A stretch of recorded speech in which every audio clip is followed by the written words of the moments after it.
Clara. Let's lay down some ground rules. Even though we are husband and wife now, when it comes to consummating the marriage, it has to be mutual.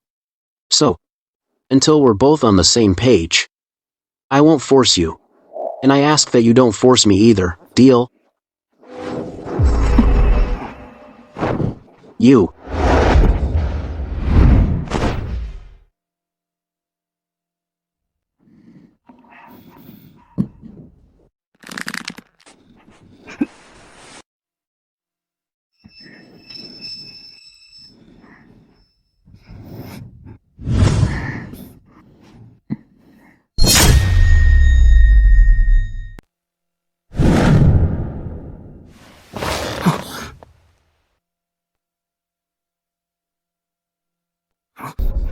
Last night wasn't a dream.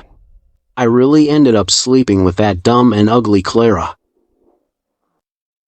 My virtue is gone. Arthur, are you awake? First day of marriage, you need to serve the tea to Clara's parents. Got it.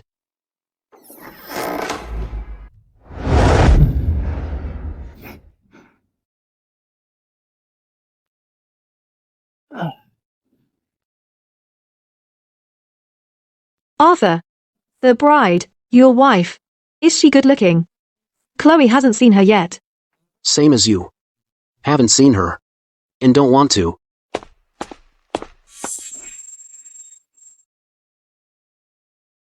Arthur, I'm Bella, Miss Clara's maid. If it's all right with you, Arthur, I can serve you too. But no concubine stuff, though.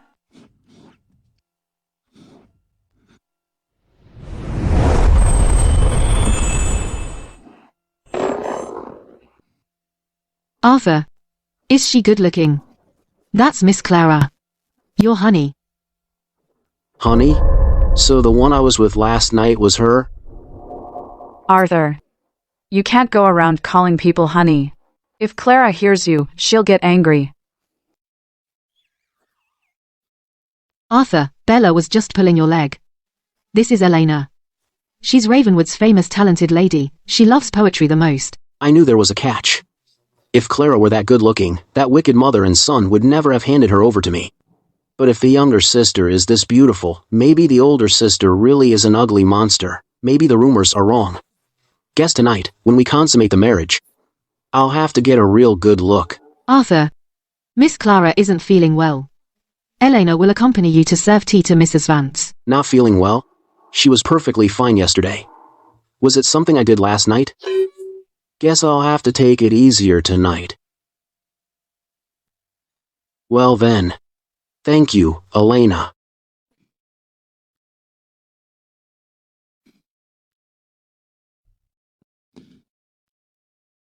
Mother. Please have some tea. Who said I was your mother? Do I look that old to you?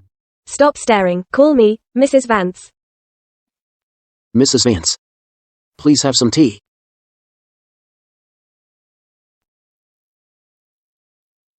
This kid's got a good head on his shoulders. Anyone else would be trembling and kowtowing in fear by now. Yet he, a live-in illegitimate son, remains so calm and composed. Not bad at all. But this kid actually dares to stare me down like that. No respect for his elders. So irritating. But then again, his looks are actually quite handsome the more I look. Wait, is this my mother-in-law's inner thoughts? Don't tell me. I can hear people's thoughts. I hear you're a licensed scholar. Studied a lot. So you should know how to compose poetry. Today, I'll put you to the test. Answer correctly, and the Vance family will fund your studies to pass the civil service exams. Fail, and you'll be tending flowers in the backyard. Be a servant. In the Vance household, we don't keep useless bums. Trying to intimidate me, huh? But hey, I'm a literature PhD from a top-tier university at that. In my past life, I had a photographic memory. I could recite any classic masterpiece at will. There's no way my mother-in-law can stump me. Your challenge, Mrs. Vance? You and my Clara have just married. So, let the theme be love. It must express genuine affection for Clara, a true outpouring of emotion. And show the depth of your love for our Clara. You have the time it takes for one incense stick to burn. A poem will suffice. Mom. Arthur and Clara just got married. Feelings need time to grow. Demanding true emotion from him. Aren't you just setting him up to fail? Besides, you're only giving him the time of one incense stick. Even if the prodigy of Jade City himself, Wang Zhuan, were here, he probably couldn't do it. Silence. With your frail health, you should be resting. Not meddling in this punk's affairs. Mom. I am also testing his literary talent. To see if he is worthy of being the son-in-law of our Vance family. Mom. Go stand over there and be quiet. Today, if he fails my test, he can forget about leaving through that gate. Go light the incense and start the timer. The time of one incense stick. One incense stick. If you can't produce anything, you're done for. That won't be necessary. I have already composed one. So quickly? If you've just slapped something together to brush me off, that would be a disrespect to my daughter. Do you know the consequences? Wispy clouds weave artful designs. Shooting stars convey sorrowful signs. Across the vast and silent Milky Way. A secret rendezvous on this autumn day. One meeting like this surpasses all worldly bliss. This punk. He actually pulled it off. What beautiful lyrics. Arthur's feelings for Clara surpass all worldly love. Arthur. Is there more? Tender love flows like a stream. Sweet moments fade like a dream. How could one bear to turn from the Magpie Bridge's way? If love between both sides can last for aye, why care if they're together, night and day? If love between both sides can last for aye. Why care if they're together night and day? This guy. Is he a literary genius reborn? How did he compose such poetry? Mrs. Vance. Mrs. Vance. Arthur's poem. Are you satisfied?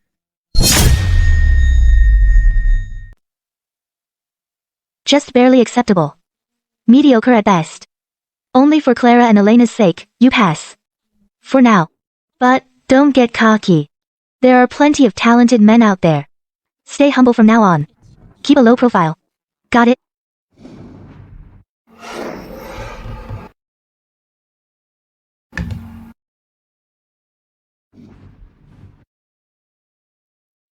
Dismissed. Go back to your room and study. Pass the civil service exams in the future to earn a proper title for your mother, and for yourself, gain some status and position.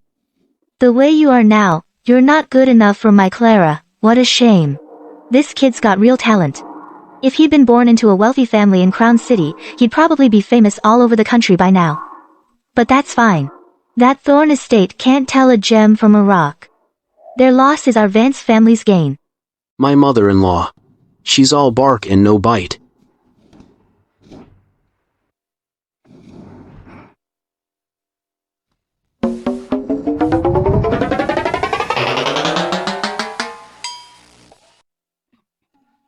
Stop staring.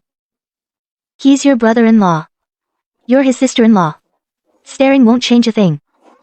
Mom, what are you talking about?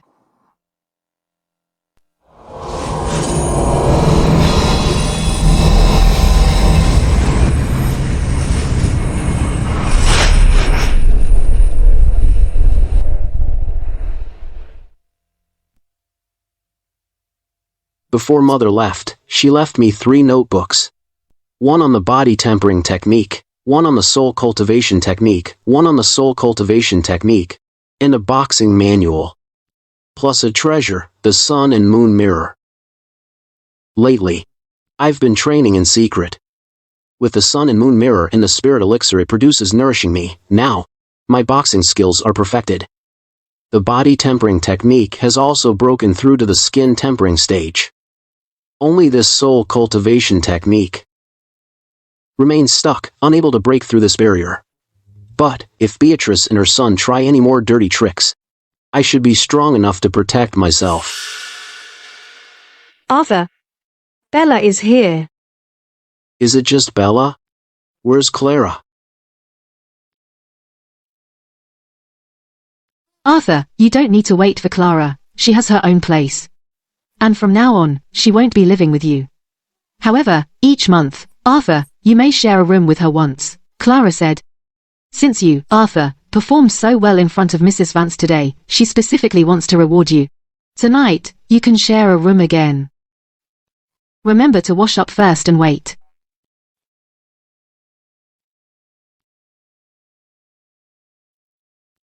Chloe, light more lamps in the room tonight. I'm determined to see what this Clara looks like. Arthur, I thought you didn't want to see her. Quiet.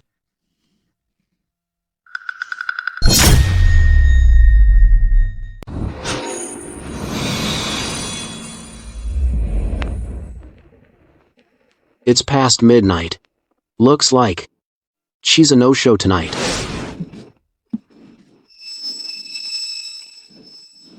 I just can't bring myself to believe it. Feet so delicate and fair. Their owner could actually be such an ugly duckling?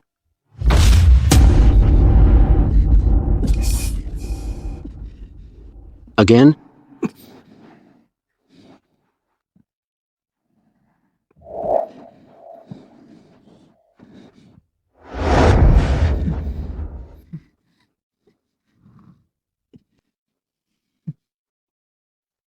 Arthur, you're so rough. Have some gentleness for the bride.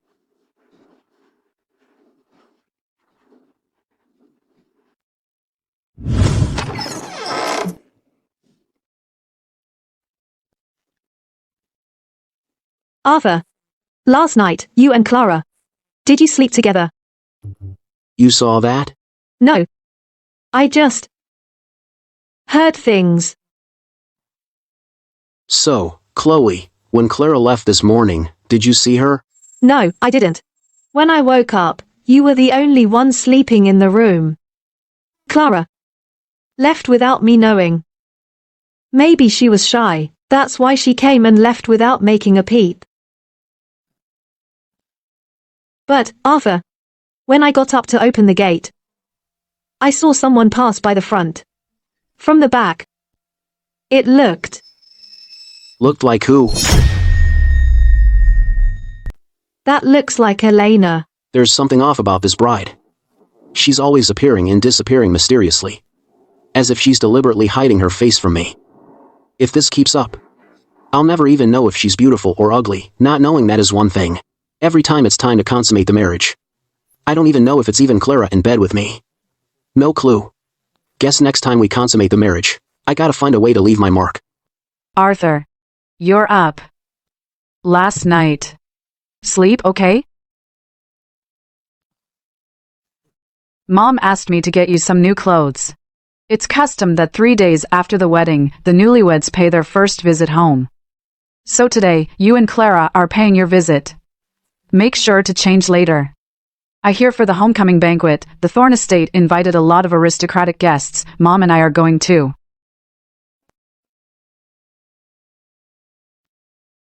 Thanks, Elena. But for things like this in the future, you can just let the maidservant handle it. It's no trouble. Arthur. Elena looking after Arthur. Is only natural. Elena, huh? Only natural, is it? Good grief. The bride's suspicious. And now Elena's acting shady too.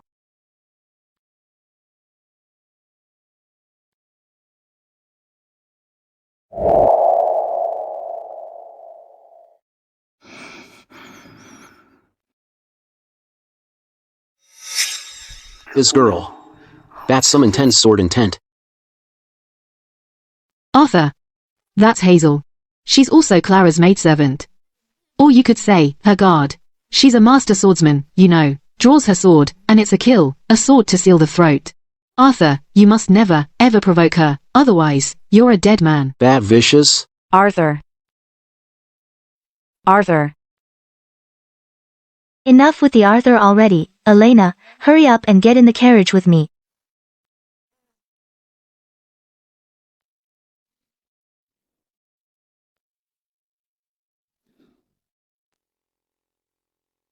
Elena is both talented and beautiful. Mrs. Vance is a real beauty too. So how could my wife possibly be a dim-witted ugly monster?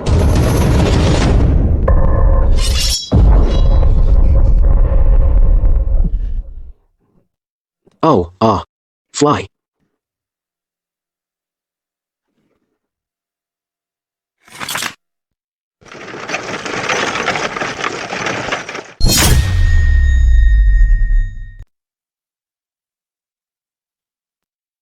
Sylvia. You're here. So this is the live-in husband you just hired. Look, I don't mean to be rude, but Sylvia, the Vance family is, after all, one of the 4 great families of Ravenwood, and even holds a hereditary title. So what if the Thorns look down on your girl? You didn't have to go and pick some illegitimate son from who knows where as your son-in-law. How humiliating would that be if it got out? A bat with chicken feathers, what kind of bird does that make you? What's so bad about being an illegitimate son? A hero's background doesn't matter. A dog never despises a poor home. When our family picks a husband, we only care about his talent. Mrs. Vance, just who are you calling talented?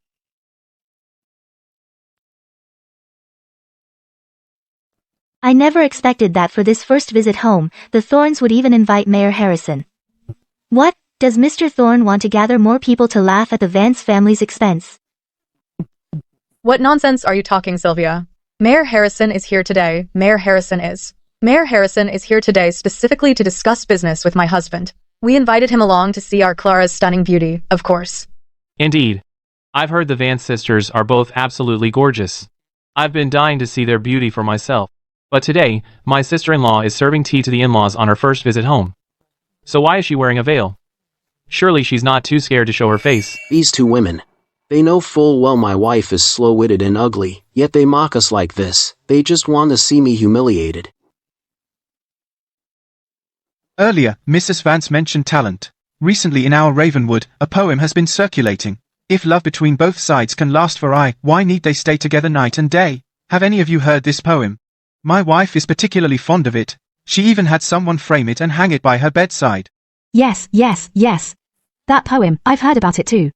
It's really well written. So heartfelt. So tender. Which young master wrote that? My daughter's been dying to meet him. Mayor Harrison, this poem. We haven't just heard of it. It was Arthur who wrote it right in front of me and my mom. He wrote it himself. What? This poem was written by this live-in husband? No way. What kind of poetry could he possibly write? Is that true? These 2 poems, you see, were composed right before my eyes by my son-in-law. No doubt about it. Mrs. Vance, your son-in-law is truly a man of exceptional talent. Perfect timing, then. The civil exam is approaching. Tomorrow, I'll ask Mr. Thorne, who oversees the exams, to recommend him. I'll have Mr. I'll ask Mr. Thorne to give your son-in-law some extra attention, so that Ravenwood can produce a top scholar in the civil exam. That little rat's been hiding his skills. He can even compose poetry. If that little rat gains Mr. Thorne's favor, won't he block my own son's path to success? Mayor Harrison, now I remember.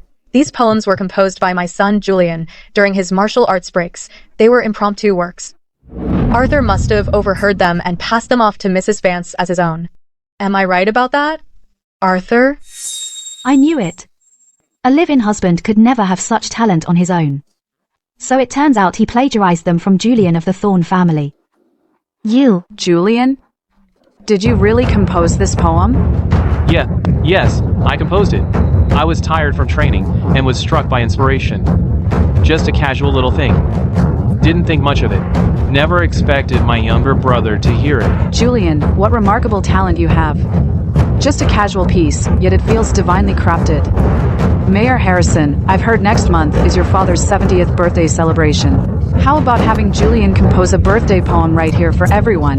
That would be a wonderful way for you, Mayor Harrison, to present it to your father as a birthday tribute to him. Yes, exactly. I've been worried sick about not knowing what birthday gift to get for the old master. Since my esteemed nephew Julian is so exceptionally talented, please help me write a celebratory poem for the old master, please. Well, Mayor Harrison, composing a proper poem takes time, you know. All right. That's fine, no rush at all. Julian, my dear nephew, take your time to think, just give it to me. Before the banquet ends, and we'll be good. well, all right then.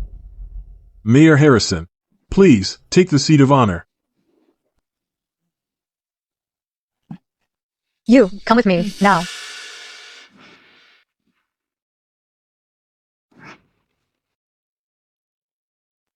Your brother Simon's exam is coming up.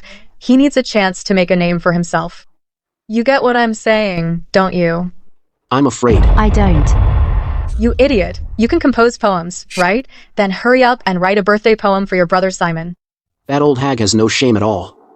She stole my credit, accused me of plagiarism, and now she wants me to write a poem to bail her son out? Fine. You want your son to show off, is that it? Today, I'll make sure he gets all the attention he deserves. Yes, Mrs. Thorne. I'll give it a try.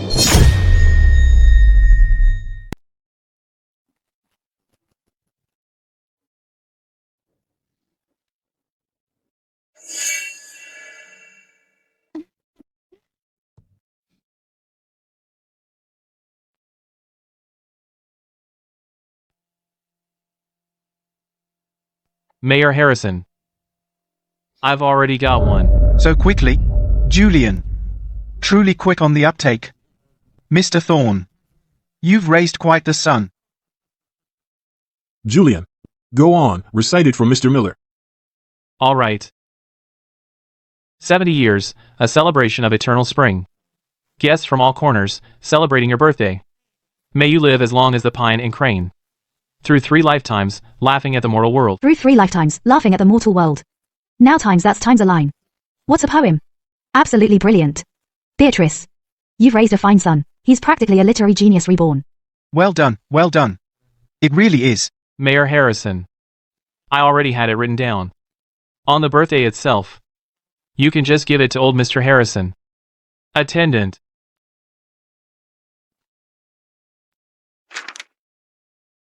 That's very thoughtful of you, Julian. Mayor Harrison, could you put in a good word for my son, Julian, with Mr. Thorne? With talent like yours, Julian, I'll definitely put in a good word.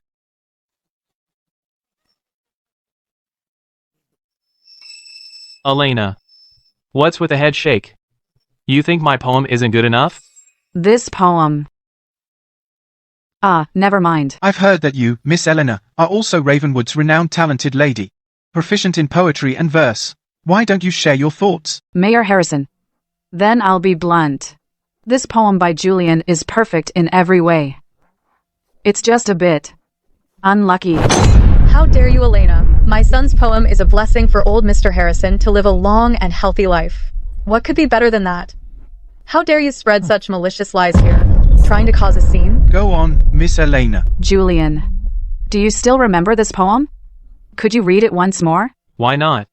70 years, a celebration of eternal spring. Guests from all corners, celebrating your birthday. May you live as long as the pine and crane, through 1 lifetime, laughing at the mortal world. Julian, could you read out the first character of each line one after the other? Afraid? Of what? Put together, it just says 70 must die.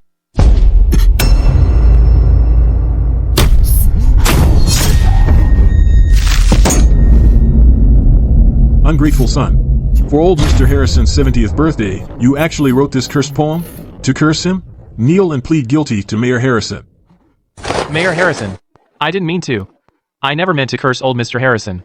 This poem. Mom gave it to me.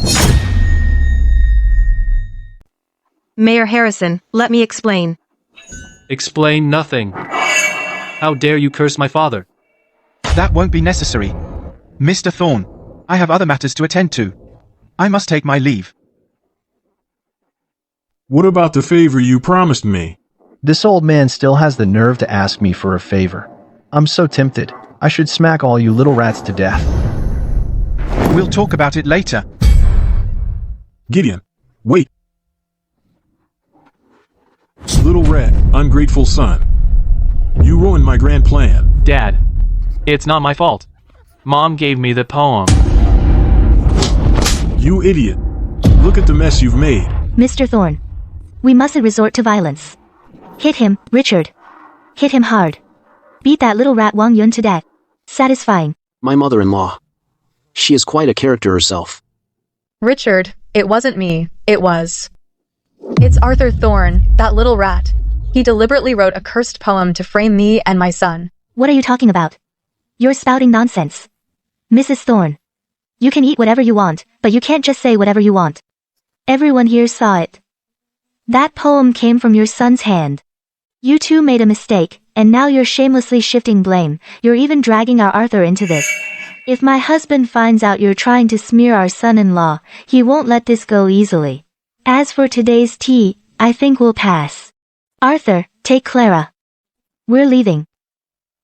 Arthur Thorne, you little rat. You think you can ruin us and just walk away? Guards, stop her. Without my order, no one leaves the Thorne estate. And another thing, take that Vance daughter's veil off. I want everyone to see this little rat's ugly monster of a wife.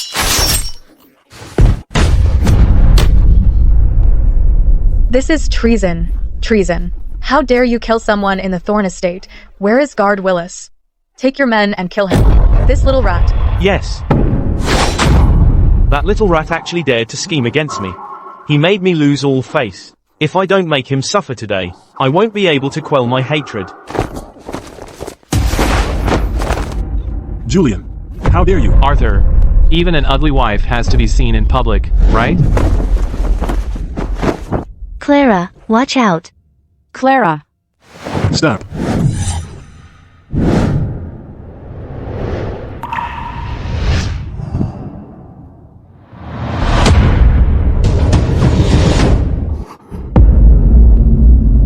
The Vance daughter.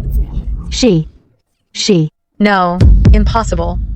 How could someone like this exist in the world? She is so beautiful.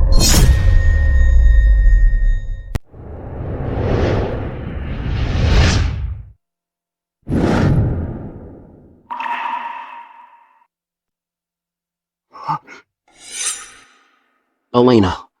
So this is your sister? But I heard she was a dim-witted ugly monster? How is she this gorgeous? Those are just rumors. You believe that nonsense, Arthur? My sister has always been one in a million. And her mind's even sharper. It's just, for some reason, she keeps to herself. Arthur, your bride's a real looker. Pretty happy, huh? Those fools, Mrs. Thorne and Julian, thought the eldest Vance girl was hideous. Forced me to take his place as the groom. But guess what? The girl you tossed aside is actually a breathtaking beauty. I'll bet they're gonna grind their teeth to dust. No, impossible. She can't be the Vance family's eldest daughter. Absolutely impossible. Just who the hell are you? Why are you impersonating that little rat's wife? Coming to the Thorne estate to humiliate me like this? Mrs. Thorne, what are you on about? Whether she's my girl or not, others may not know, but I, her mother, know damn well. You were blind to Clara's true worth. But I gotta thank you. If you hadn't looked down on my Clara and forced Arthur to marry in, our Vance family would have never gotten such a talented son-in-law. Once he aces that royal exam, we'll make sure to invite you to the party. Stop. What? Mayor Harrison, with this show of force. You planning to keep us for dinner? Let them go. Sir, you can't just let them go. You want to get your own son hurt? Hazel's gone.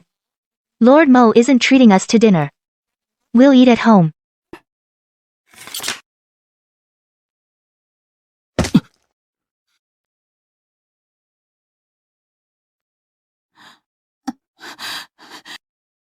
Julian, are you all right? Julian, say something. Don't scare me. That sword is no ordinary weapon, and that girl is no ordinary girl either, yet she's just a maid. Moreover, she's not even an ugly monster. Mom, about this marriage. I regret it. Arthur, I heard. You saw Clara.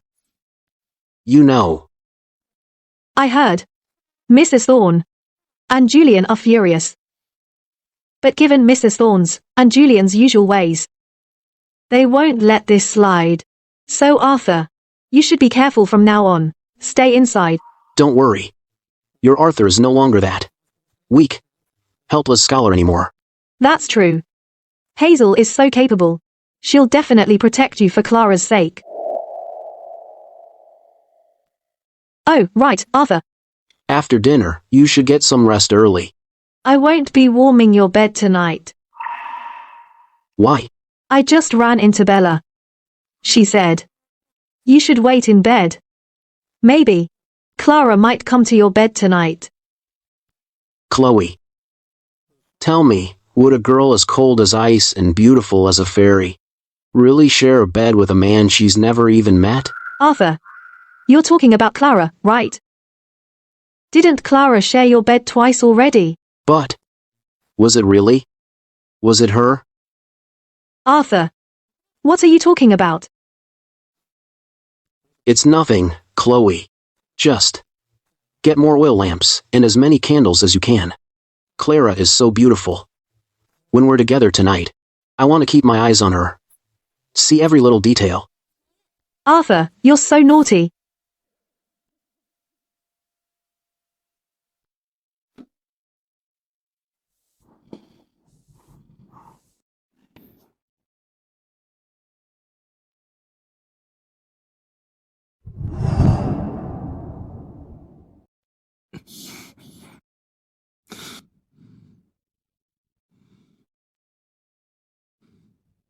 Is she still not coming?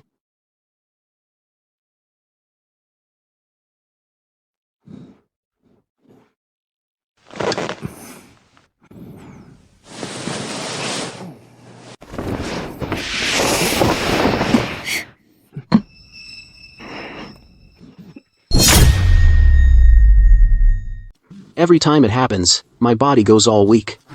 I can't find the strength, and my head spins. I can't make out a thing. No way. If I can't make out a thing, I'll figure out a way to leave her a mark. When dawn breaks tomorrow, I have to see who spent the night with me last night. Get out, all of you, now.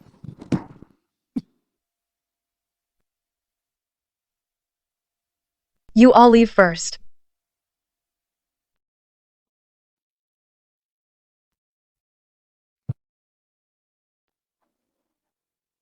Julian, still upset over what happened today? Mom, that girl was meant to be mine. Now she's gone to that little rat. I won't stand for it. Julian, look at it this way. Clara Vance is that beautiful. Even if she were to marry, she would surely look down on an illegitimate son. That bastard can only look on. Once you pass the royal exam and gain official rank, coupled with your elder brother's reputation, our Thorne family in Ravenwood will be second to none. The first thing we'll do then is destroy the Quinn family. And when that day comes, not just Clara Vance, but even Elena Vance will be yours, your groveling servants. But, Mom, do I really stand a chance? That bastard's a poetry prodigy. I can't beat him in the civil exam. Don't worry, Julian. I'll clear every obstacle that stands in your path. They will all be killed. They'll be gone. All you need to do now is focus on your studies. Leave the rest to me. I understand, Mother. Mrs. Thorne. I've already got people watching him. According to custom, after that boy's wedding, he'll surely go pay respects at his mother's grave outside the city. That's when we make our move. Julian is at a critical juncture. Leave no evidence behind. Don't worry, Mrs. Thorne. The outskirt woods are crawling with wild beasts. Blackwood Forest is home to man-eating demonic beasts. If he's killed out there, blown to pieces, no one will suspect a thing. Even if someone does suspect, there will be no evidence. Reliable men? The men Paul found are all murderers from out of town. One of them is even a skin-tempering martial artist. To kill a frail scholar? It's foolproof.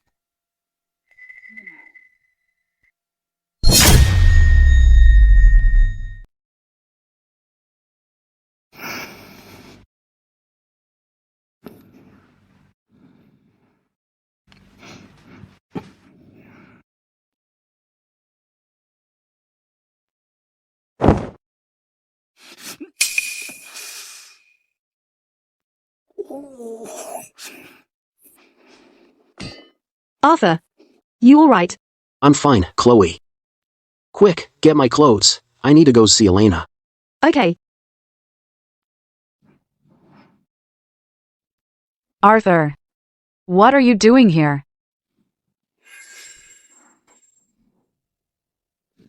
Elena. So it was you last night. You were afraid I'd find out, so you covered it up with a silk ribbon this morning. What are you talking about, Arthur?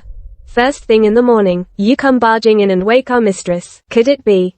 You got upset with Clara, and now you're taking it out on our mistress? Autumn. Mind your manners when speaking to Arthur. Arthur. Did you have a fight with Clara? If Clara did anything that upset you, please, don't blame her. Clara's had a really tough life. She left home alone all those years ago and suffered so much out there. No one understood her. Now, she's changed. She doesn't want to be close to anyone anymore.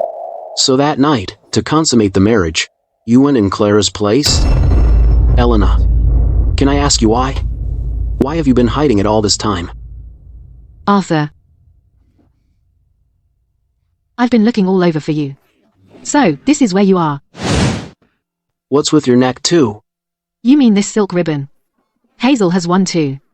Does it look good? What? Hazel has one too? What the hell is going on? So last night, the person I was with wasn't just one person? It was three? No. Let me think this through. Someone must be trying to muddy the waters by having everyone wear a silk ribbon to cover the mark, so the one who gave them the ribbons must be the one I really consummated the marriage with. Bella, tell me, who gave you these ribbons? And who told you to wear them? Was it Elena?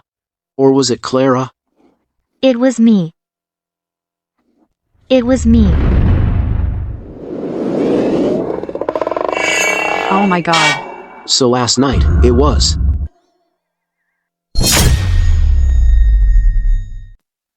Damn it. What the hell is going on? Who the hell was in my bed last night? Mrs. Vance gave me a few silk ribbons. I thought they looked nice, so I gave them to Bella and the other maids to wear. What?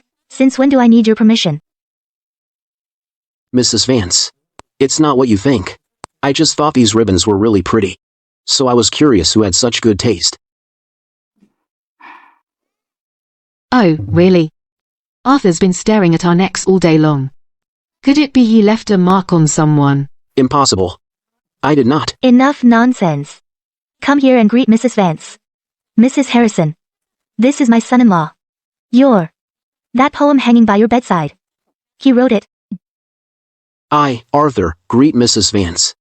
Sylvia, this son-in-law of yours is truly talented and handsome. Not only does he write excellent poetry, but he's also quite the looker. He's passable. Well, of course. Look who he belongs to. My son-in-law, Arthur, is naturally the cream of the crop. Today, I have a task for you. The new year is almost here. Princess Victoria has won several battles in a row at the frontier. As it happens, she's stationed near our Ravenwood. So, the mayor has invited the princess to celebrate the new year here in Ravenwood. And while she's here, we'll be holding a victory gala in her honor and glory. When the time comes, we hope you can whip up a few poems to sing the praises of Her Royal Highness. Think of it as a congratulatory gift from the Vance family. Princess Victoria is a master of both pen and sword. Not only can she lead troops into battle, she also has a passion for poetry and fine arts. But here's the thing, poems about love and romance probably won't cut it for her. You're better off writing something epic and grand, or about matters of state. The princess is the sister of the emperor of the realm. She's royalty. And now, she's holding the reins of power, holding absolute power. If you can use this opportunity to really impress her, not only you, but the entire Vance family will benefit immensely. I'm sorry, Mrs. Vance. Please forgive my ignorance. I have no idea how to write that kind of poetry. What about stories, then? About national campaigns and military strategy? The princess loves that stuff too. I'm no good at that either. What? You can't. Let me give you one more chance to rephrase your words. Madam, I really, truly don't know how. The princess is so powerful, she might just end up being a tyrant queen one day. Poetry involving the royal family and commenting on matters of state is way too risky. If I don't get it right, or if just a word or two gets twisted by schemers to frame me, that's a death sentence. Many poets in the past were beheaded for this. I'm just a live-in husband. I probably won't even be qualified to attend the banquet. This kind of thankless task, it's better to just stay out of it. Mom. Everyone's got their own style. Arthur, he's just not cut out for that kind of poetry. We can't blame him for that. Didn't Auntie Lynn just say? Princess Victoria also enjoys painting. How about Elena paints something, and then we come up with a poem to go with it? Although, it might not be a masterpiece. But it's the effort that matters. I believe Her Highness won't mind. Some people. What's he even good for? When push comes to shove, he's less use than a weak girl like me. In a few days, I plan to visit your mother's grave. I'll have Clara go with you. Well. Don't bother. Go by yourself. If bandits kill you on that mountain, I won't lift a finger.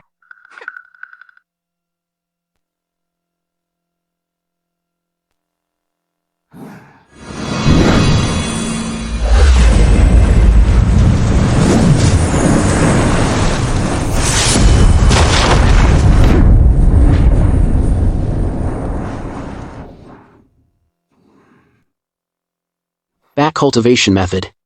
Paired with the spirit elixir from the sun and moon mirror, it's incredible.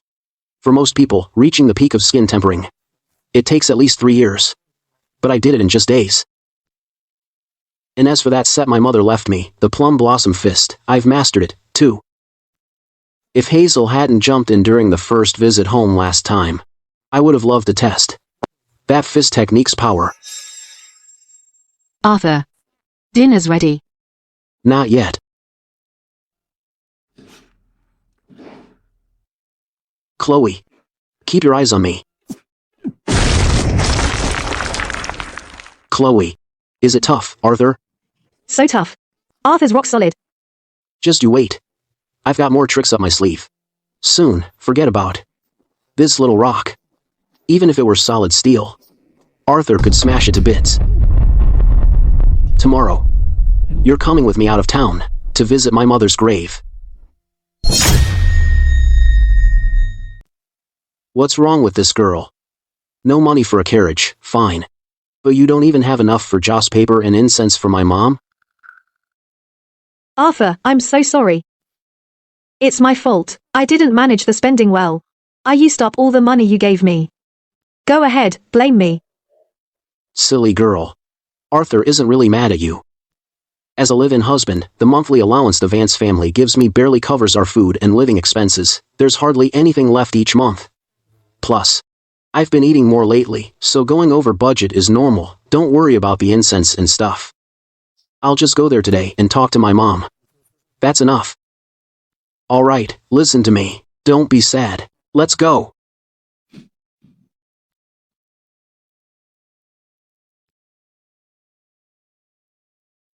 Arthur, Elena's been waiting for you. Elena, what are you doing here? Your health is always poor. Why come to a place like this? It's okay, Arthur. Today is your first time visiting your mom's grave since your marriage. My sister couldn't come, so she specifically asked me to accompany you here. Really? Clara asked you to come? With her aloof, otherworldly nature, she still remembered such a small thing? Who else would it be? She also had me buy some incense and joss paper to accompany you to the grave. Thank you, Elena. Just call me Elena from now on, Arthur. Let's go, Arthur. Here's the deposit. The rest, you'll get when the job's done. Remember, make it quick and clean. Leave no trace. When we handle a job, you can rest easy. In an hour, you can come collect the bodies.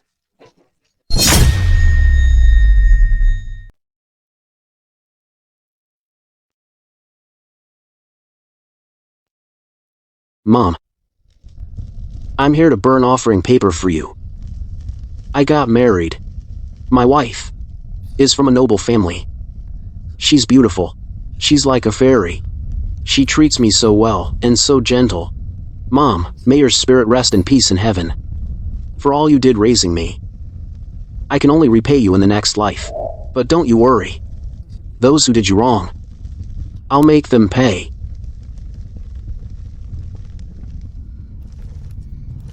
Elena, you shouldn't. It's fine, Autumn. Let me, for Clara. Kowtow to Arthur's mom. A few times.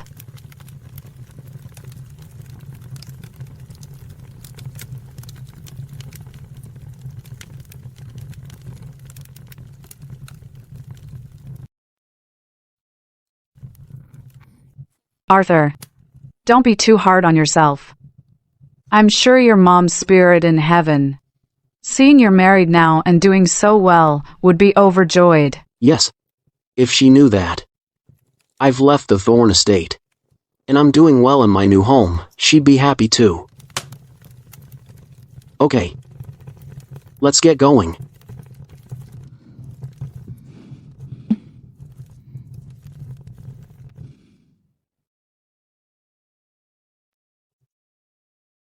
Wait, sir, could you point us the way? My pleasure. Where are you two headed? This idiot took the bait just like that. Victor's always too cautious. To take out some weak scholar. He sends me and Simon to test the waters first, with them covering the rear. What's the point of all this trouble? When this kid gives us directions, I'll raise my blade and take him out right then and there, and those girls look pretty fresh. Later, we can have some fun with Killers? Are you two still looking for directions? Yes, directions. My fourth brother and I are headed to Ravenwood. We were hoping you could lead the way. No problem. But those people over there, are they with you too?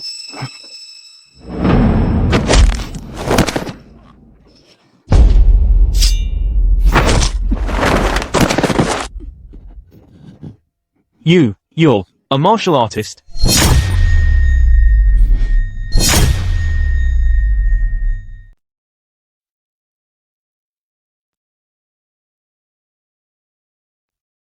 Arthur. They're here. Chloe, take this. Get Elena down the mountain, now. Arthur. What about you? I'll be fine. I'll be right behind you. I'll be right back. Arthur. Go. Elena.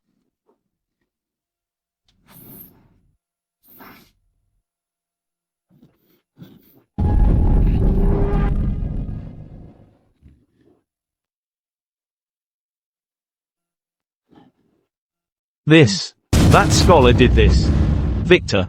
Didn't they say he was just a weak scholar, with just a few punches and kicks? He kicked second and fourth right in the chest, and shattered their skulls.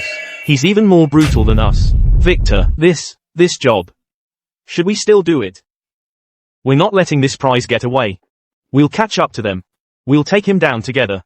Even if he's a skin-tempering martial artist. I can still take him out. Good.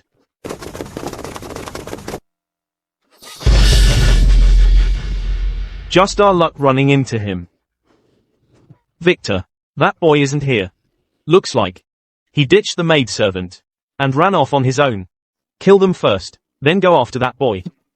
Good. These three wenches. Leave them to me. Charles, be careful.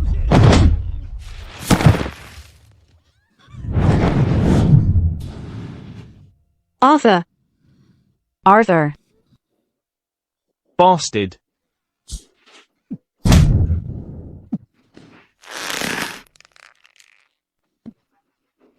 A mere licensed scholar is actually this vicious and cruel. He killed all three of my brothers. Today is the day you die. To kill me. You actually hired a martial artist. That mother and son, they really went all out. Fine then. I've been training for days, and haven't truly fought yet. Today, I'll use you to honor my mother's spirit in heaven. Plum Blossom Fist. Plum blossoms. Fluttering.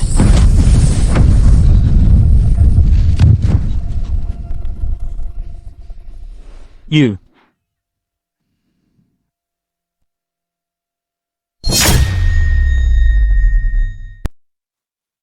Arthur. You're amazing. Is that really Arthur? Elena. Keep moving down the mountain, now. Don't look back. And don't be afraid. I'll come find you as soon as I can. Well. Arthur, be careful. Go.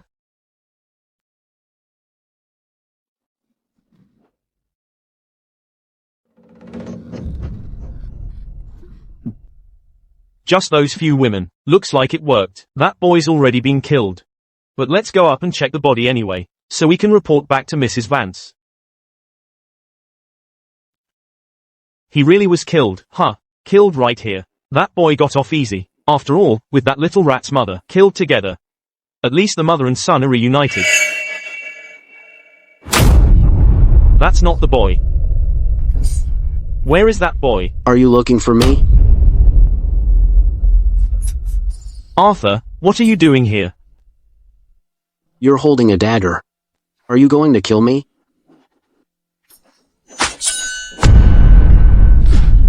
You are.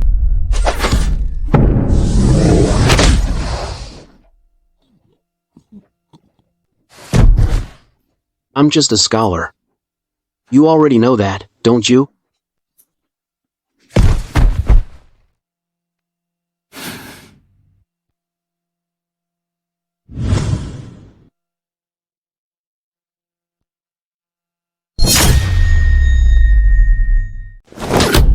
You're all useless. You couldn't even take out a scholar. What use are you?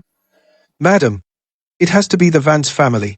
They must have sent that swordswoman from last time to protect him in secret. Otherwise, Paul and his men would have finished him off.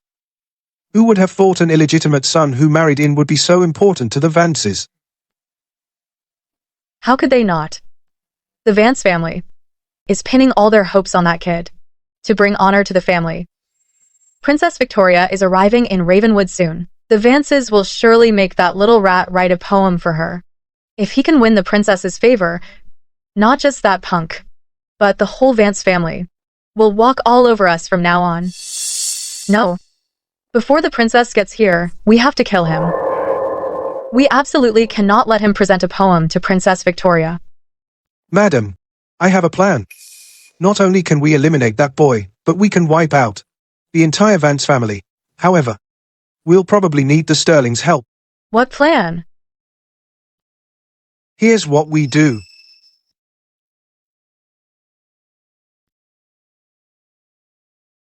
Oh, Chloe. Have you seen Bella today? Did she say when her mistress would come to my room? No, I haven't. That's strange. Before, she came to my room every day. It's been days since I got back from visiting the grave, and not a word from her, leaving me to sleep alone. Maybe the last few times were too much for her. She needs to rest. Arthur. I ran into Autumn today. She said after Miss Elena came back last time, she fell ill.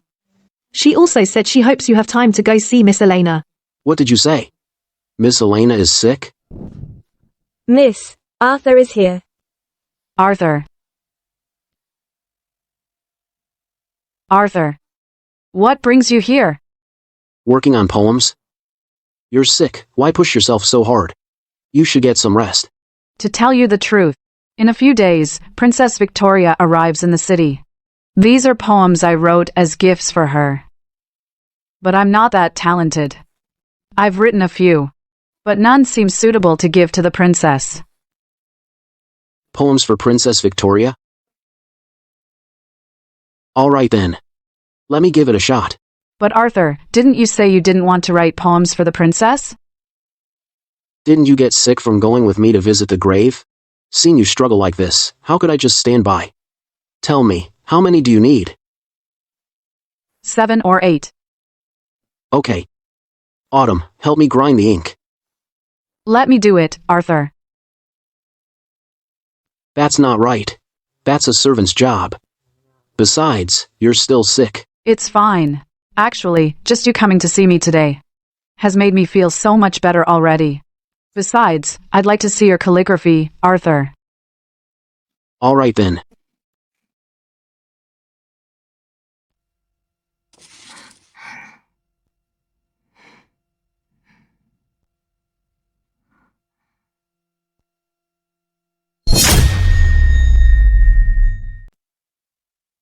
Holding fast to the green hills, rooted deep in the broken rocks, standing firm through countless blows, defying the winds from all directions. Elena, now that's a great poem. Arthur, your calligraphy's good, but the poem's even better. This poem expresses ideals through objects. Mom's gonna be thrilled when she sees it.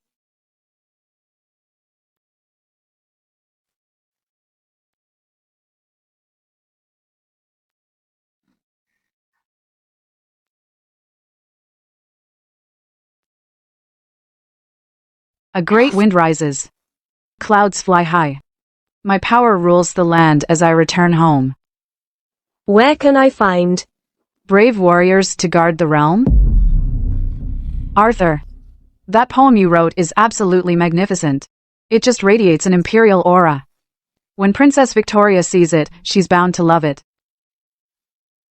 Autumn, take these 2 poems to Mom, quick. Yes, Elena.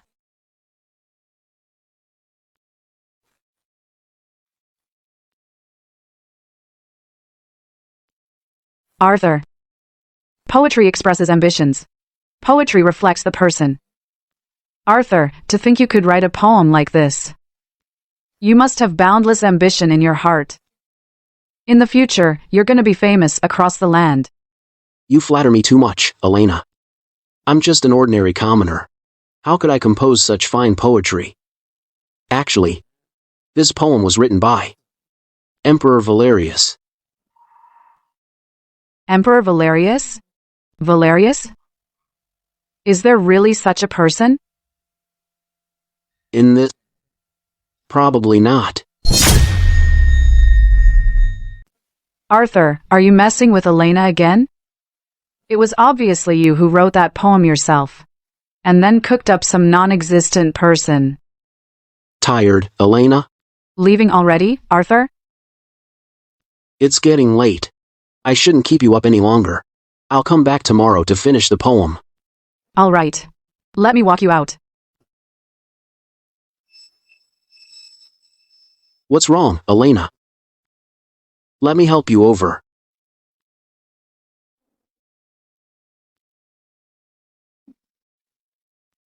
Well, you should rest. Arthur. Could you help me? Take off my robe? It's too warm.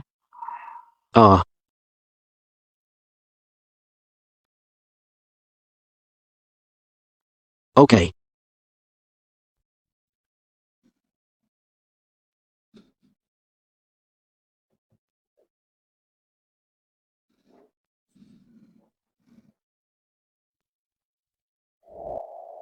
Elena, I should go. Get some rest. Arthur. My shoes. Elena, maybe I should go get Autumn. Arthur. Actually, you could help me. If you want. This is. Just now, helping Elena out of her robe was already improper. If I help her with her socks now, and if someone sees, if word gets back to Mrs. Vance, she'll have my head. But, I remember, back when we consummated the marriage, my wife's delicate feet were so perfectly shaped and tender.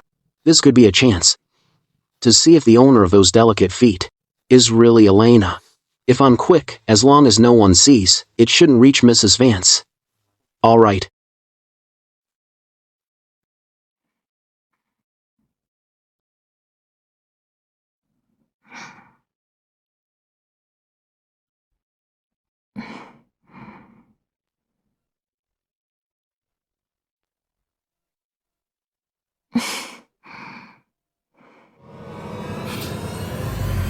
It's late. Is that boy still here? Mrs. Vance. Arthur was helping Elena with her poetry. Bye now. He's probably left. He better have. Later, if I see him still in Elena's room this late, I'll break his legs. Arthur. On the bed.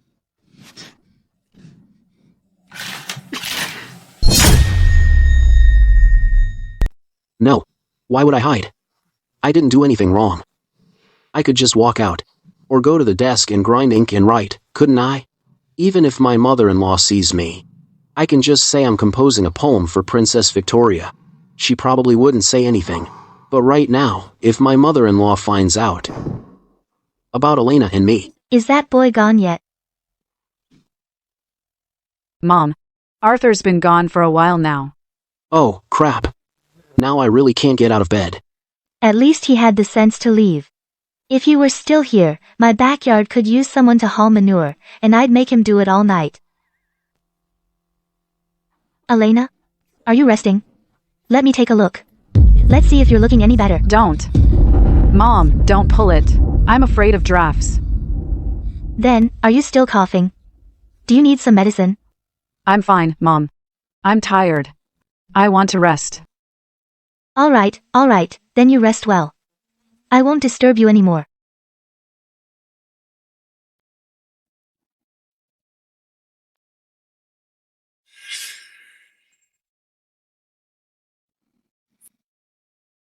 Mom?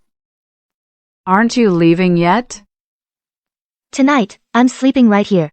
It's really nice here. Way more comfortable than mine. Oh, shoot. Don't. Why so quiet?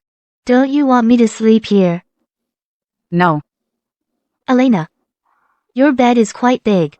How about I sleep with you? You've grown up so much, and I've never slept in your bed. I want to enjoy it. This is bad. I'm gonna be found out. Don't. Don't be such a... Mimi. Mom. I'm exhausted. I want to rest. All right. You get some good rest. I won't disturb you anymore.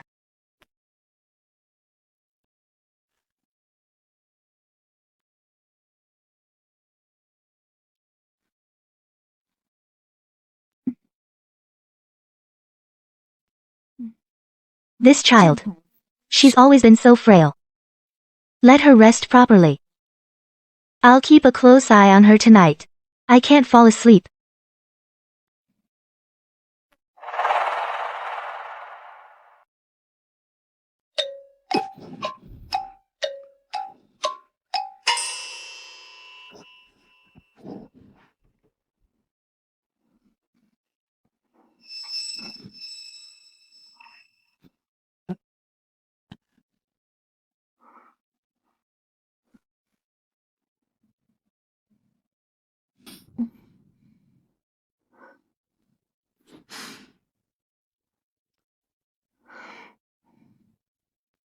There's no way I'm sleeping tonight. Might as well use this time to practice some more. Let's practice the soul cultivation technique left behind by my mother. According to the manual, one's spirit comes from the soul. A strong spirit makes for a strong soul. And a strong soul can leave the body, wandering alone between heaven and earth. Night and day wandering, object manipulation, even possession. If the soul wishes to leave the body, one must first inspect the internal organs, focus the spirit, and from the bottom up, climb slowly.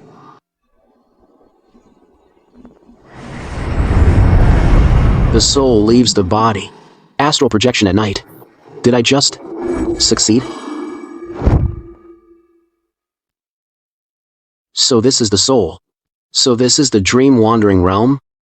It's like being a fish in water and walking on solid ground. Someday, when my soul breaks through to the object manipulation realm, I'll be able to control swords and objects and kill without a trace. By then, forget about Beatrice and her son. Even the entire Thorn estate, I won't fear them.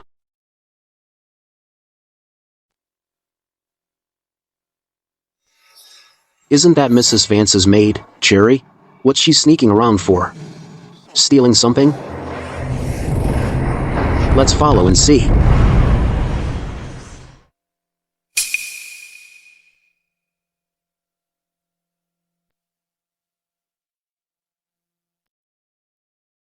Just these?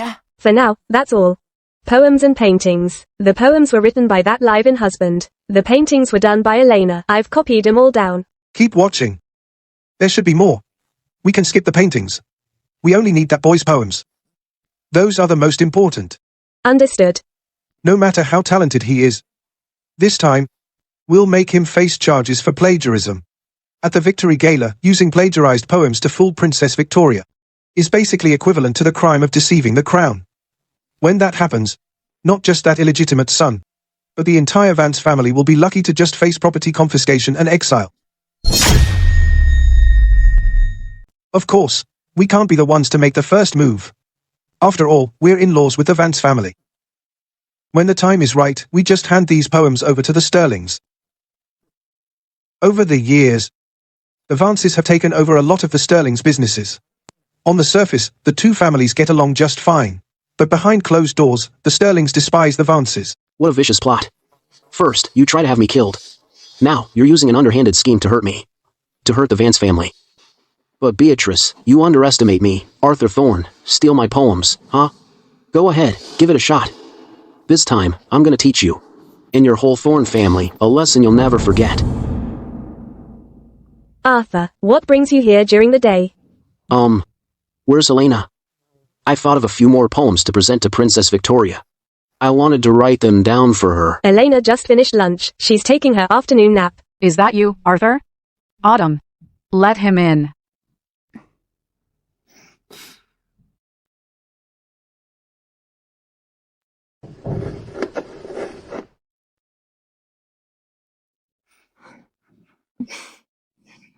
Arthur.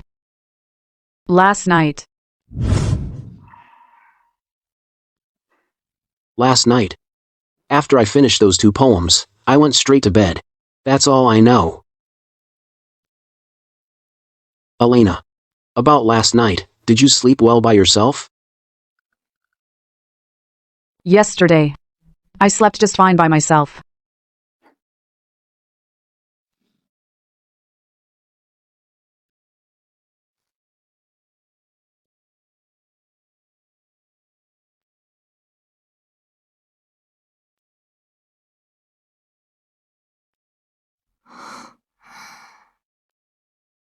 Autumn winds howl, war drums sound on the frontier. City walls stand beneath banners in the setting sun.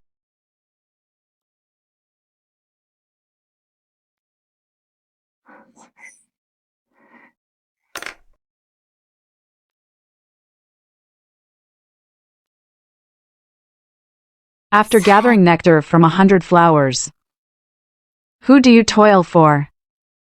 Who do you sweeten for?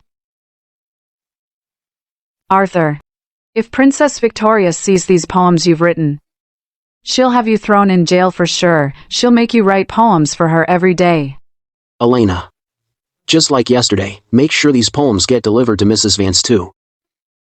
I'll have Autumn take them right away. Autumn.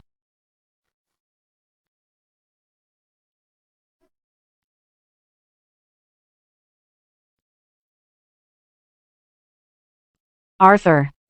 These are more than enough.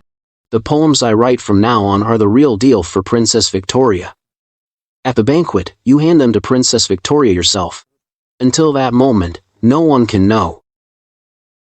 Arthur. What is it? When the time comes, you'll understand.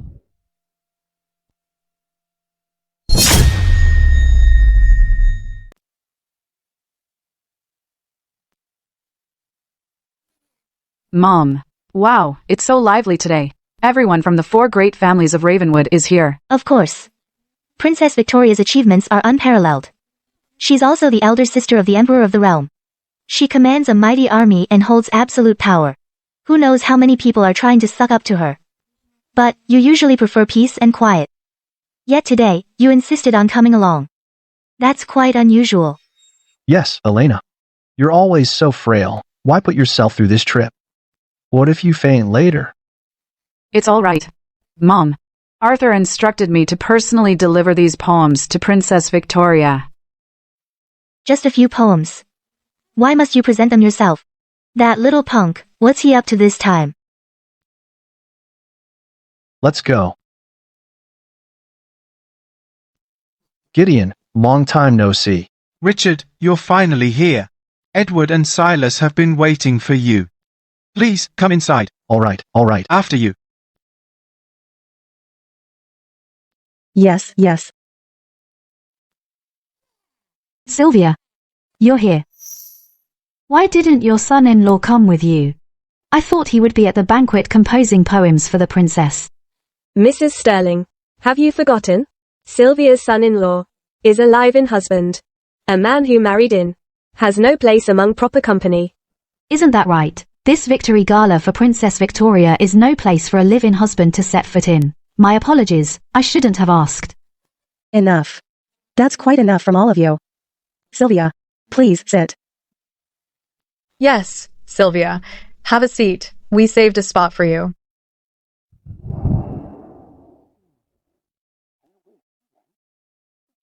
Her Royal Highness, Princess Victoria, arrives.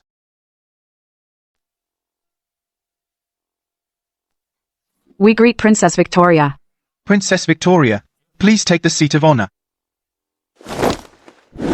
Everyone, be seated. Thank you, Your Highness. Princess Victoria, today, I have invited many guests here to welcome Your Highness and celebrate your return. And also, to celebrate your great victory in this battle. Everyone has prepared some small gifts for Your Highness as a token of our esteem. We humbly ask that you look upon them.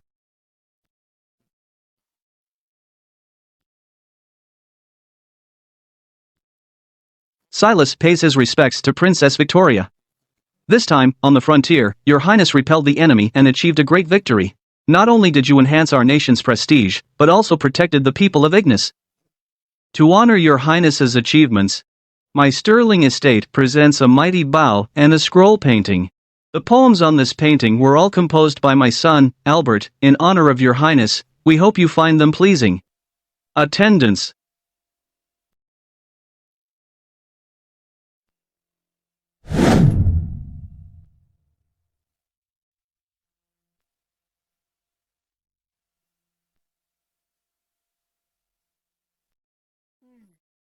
Not bad.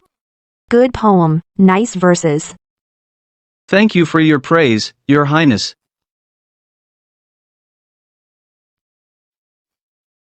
This gift, I present to Your Highness.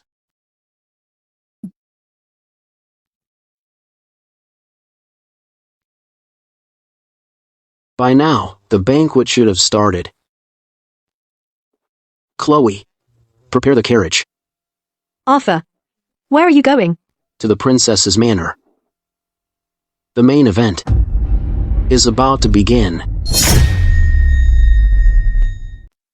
Princess Victoria, I've brought a gift for Your Highness as well. Congratulations, Princess Victoria.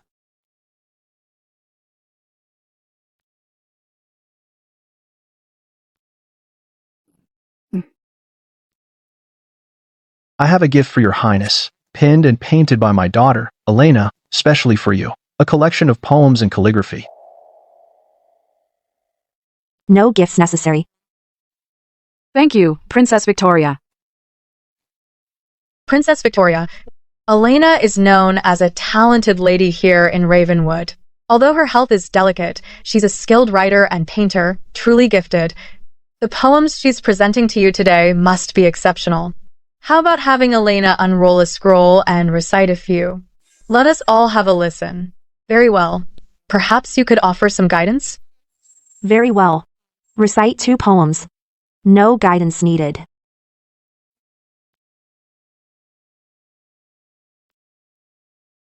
Dark clouds press down, the city about to crumble.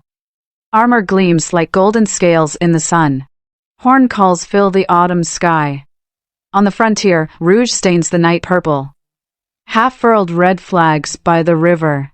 Heavy frost muffles the cold drums. To repay the emperor's favor, wield the jade dragon for the king. For the king. This poem. Did you compose it yourself? My daughter wrote it. She's a liar. Your Highness, this poem is not her work. That's right. This poem. I heard it somewhere just the other day. Now it comes back to me, I think. It was Albert who wrote it. After my son came home, he couldn't stop reciting it. Next poem. Yes, Your Highness. A golden inlay blade, adorned with white jade, its light pierces the window at night. Though Chu had but 3 clans, it could topple Chin. How could mighty Ignis lack heroes? This poem. Is this also your own work? Yes. Your Highness, she's lying. Both of these poems were written by my son, Albert. I heard this one recently too. It was definitely Albert's work. I can't believe this girl from the Vance family, who looks so frail and delicate, so pitiful, would have the gall to be so shameless. Not only did she steal others' poetry, but she dared to stand before your highness and brazenly pass it off as her own. Mrs. Sterling, you say your son wrote these? Where's your proof? Continue. Autumn winds and war horns on the frontier, banners at sunset on the city wall. I'll be back before the willows fade. In the spring boudoir, under the moon, the lady in red need not weep. Princess Victoria. This poem. It's also my son's work. Recite another. In the hall, strategists plan within the tent. At the border, fierce generals wield their weapons. With favorable timing, terrain, and unity. Can we conquer Yan? Another. Today, the towers and halls of power stand firm. Tomorrow, swords will tread the mountains and rivers. Again. A great wind rises, clouds fly high. My power rules the land as I return home. Where can I find brave warriors to guard the realm? This is theft. It's all stolen. I've heard these poems before. These were indeed written by Albert Sterling of the Sterling family. How despicable, at Princess Victoria's victory gala, to use stolen poetry and deceive Her Royal Highness to her face. This is high treason by the Vance family.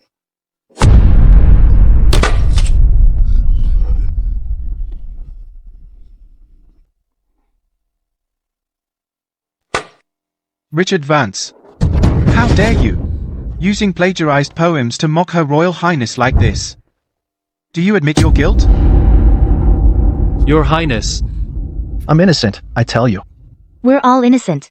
Innocent. We have witnesses and proof right here. How can you still deny it? Your Highness, Mayor Harrison, the Vance girl, plagiarized my son's poems. Deceiving and mocking Her Royal Highness. It's high treason. She must be beheaded. The Vance family knew and said nothing. Their motives are sinister. They should be dealt with as well. Confiscate their property and exile them, as a warning to others. Guards, come here. Take the Vance family and throw them all in prison. Yes, my lord. Stop.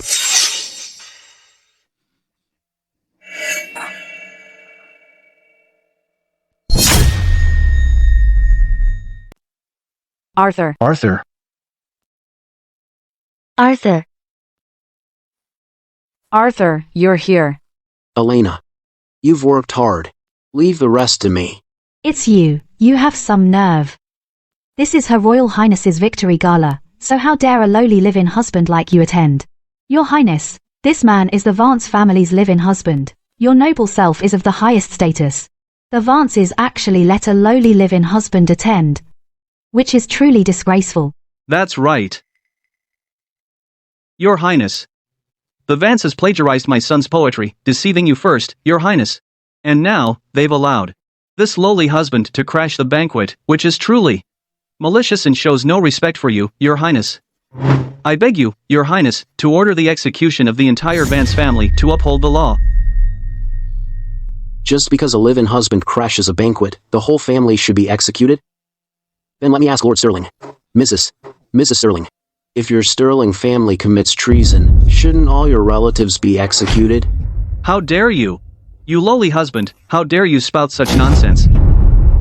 Your Highness, this husband is spewing lies and slandering the loyal, so please punish him severely, Your Highness. Your Sterling family writes treasonous poems and rebellious verses. If that's not treason, what is? What? Treasonous poems? Is the Vance son-in-law just talking nonsense, or is there truth to it? What is this kid trying to pull now? No. Can't let him ruin the plan. Arthur Thorne. You, in cahoots with the Vances, have offended Her Royal Highness, so kneel and confess your crime. And how dare you spout nonsense and stir up trouble here? Mayor Harrison, don't hold back on my account. This illegitimate son's crimes are unforgivable. So arrest him immediately. Seize him. Wait. So you're the live-in husband that the eldest Vance daughter married? That's right. Do you know the penalty for falsely accusing someone of treason? I do. But I also know that rooting out traitors for Ignis is the duty of every citizen. Then let me ask you, you claim the Sterlings committed treason, but do you have proof? Of course.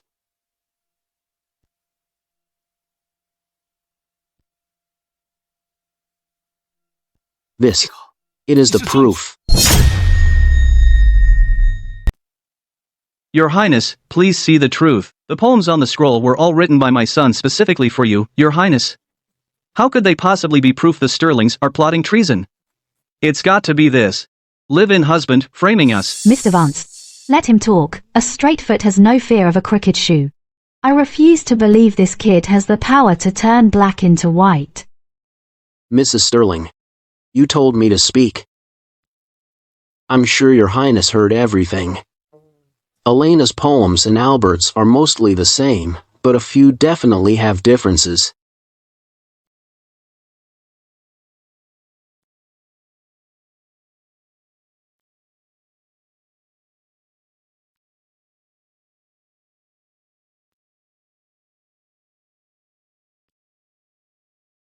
For example, this one. Elena's version is city walls, sunset, banners. The first call to arms has already stirred the western frontier, but Albert's is city walls, sunset, banners. The first call to arms will stir the western king.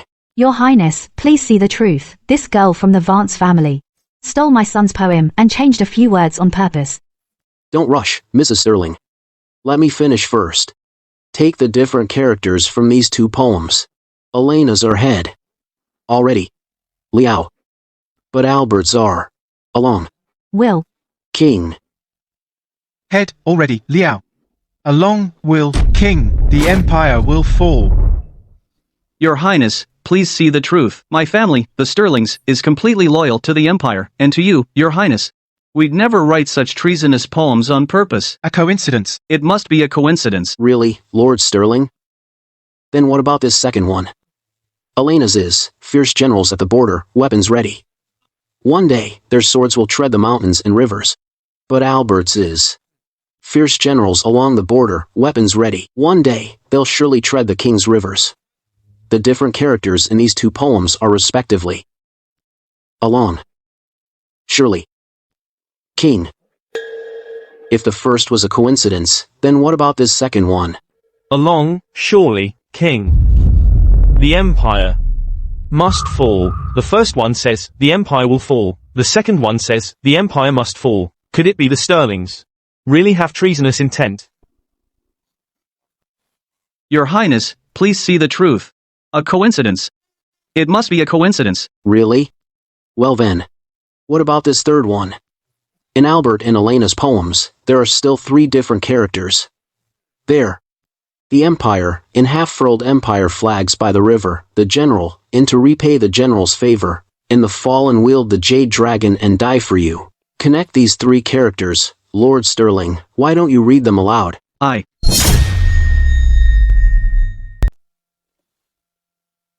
The empire will fall.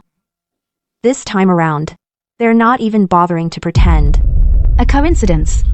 Princess Victoria, it really was just a coincidence. Your Highness, 3 treasonous poems in a row? How can that possibly be just a coincidence? Besides, among everyone here, there must be plenty who understand poetry. Read these poems a few more times, and it's clear that Miss Elena's poem flows smoothly and every word is perfectly chosen. But Albert's poem, everything else is fine. Except that those few specific words stick out like a sore thumb. This was completely intentional. No coincidence at all. What a fine, the empire will fall. The empire must fall. Our great Ignis empire won't fall just because of your treasonous verses. Will it really fall, or must it fall? Guards, take the Sterling estate, and all the Sterling traitors present here, into custody. Also, depart at once for Ravenwood and seize the entire Sterling family, every last one of them, regardless of age or gender, and throw them into the high-security dungeon. All Sterling family assets are to be raided and confiscated. Once I report this to His Majesty on a future date, we will take all the Sterling traitors and execute the entire family. Princess Victoria, Mayor Harrison, we've been wronged. This treasonous poem was given to me by Mrs. Thorne from the Thorne estate. She forced me to present it to Princess Victoria. She wanted to get rid of their illegitimate son and destroy the Vance family. It was her. This treasonous poem was written by the Thorne estate. Mrs. Sterling, that's a total lie. You're slandering me. You rabid dog, biting everyone in sight. Your Highness, please see the truth. I never once gave her those poems. Nor did I write those treasonous poems. If I'm lying about this, may I be struck by lightning and die a wretched death. You're full of crap, Mrs. Thorne. You gave them to me yourself. These treasonous poems were written by you. You wrote them. You planned to kill two birds with one stone to harm the Sterling family and frame the Vances. Your heart is pure venom. Your Highness, please see the truth. I have never even met Mrs. Sterling, and I don't even know how to write poetry. She's slandering me. This woman is lying through her teeth. They're going at each other like dogs. Fighting. Shrews. Before Her Royal Highness, how dare you carry on like this? Who's right and who's wrong will be decided by Her Highness. How dare you cause such a scene here? Take Mrs. Thorne to the dungeon. Tomorrow, I will personally investigate. Edward. Edward. Now I, as mayor, will go to your estate to raid and confiscate all poems, calligraphy, and paintings. Do you have any objections? Mayor Harrison, search as you please. I am to Ignis, to His Majesty, and to Her Royal Highness utterly loyal. The sun and moon bear witness. If any evidence of treasonous poetry is found in my home, I will wait for the executioner's blade, without needing anyone to lift a finger against me. Good. Jiang Wu. Take men and search the Thorne estate. Yes, sir. Take them away. We're innocent. We're innocent. We're innocent, I tell you. We're innocent. Princess Victoria. Your Highness, how did I handle this? Was it appropriate?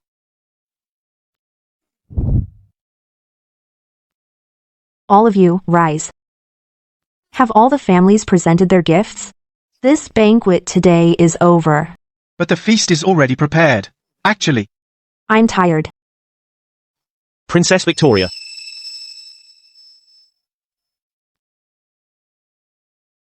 Princess Victoria.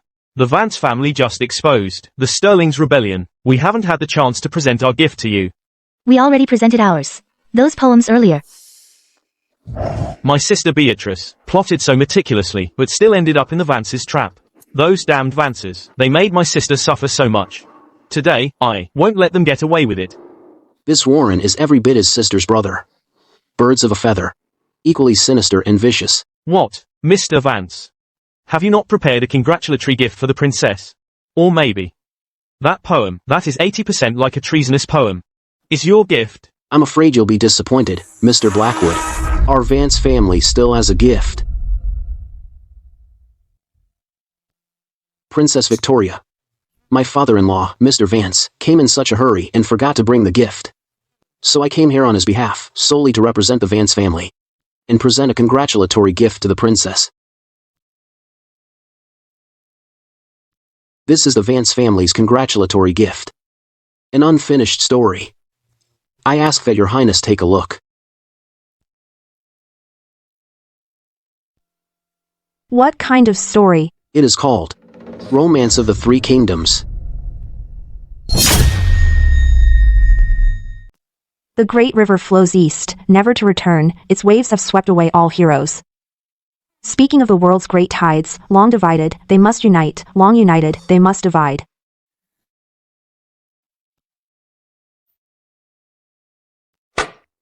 This gift from the Vance family. I am truly fond of it. To have brought joy to Princess Victoria is an honor for our Vance family. However, such a magnificent piece of work. Was this also composed by Elena? Your Highness is most perceptive. To be perfectly honest, these poems and essays all came from Arthur. It's just that, given his status, that's why he gave these poems to Elena, to present to your Highness. The poetry is excellent, and the prose is superb. In a remote place like Ravenwood, it's rare to find talent such as yours. What is your name? Where are you from? Son, Her Highness is asking you a question. Answer truthfully and be quick about it. That shameless old man. When there's glory to be had, he suddenly remembers that Arthur is his son. Your Highness, I am Arthur Thorne, from the Vance family in Ravenwood.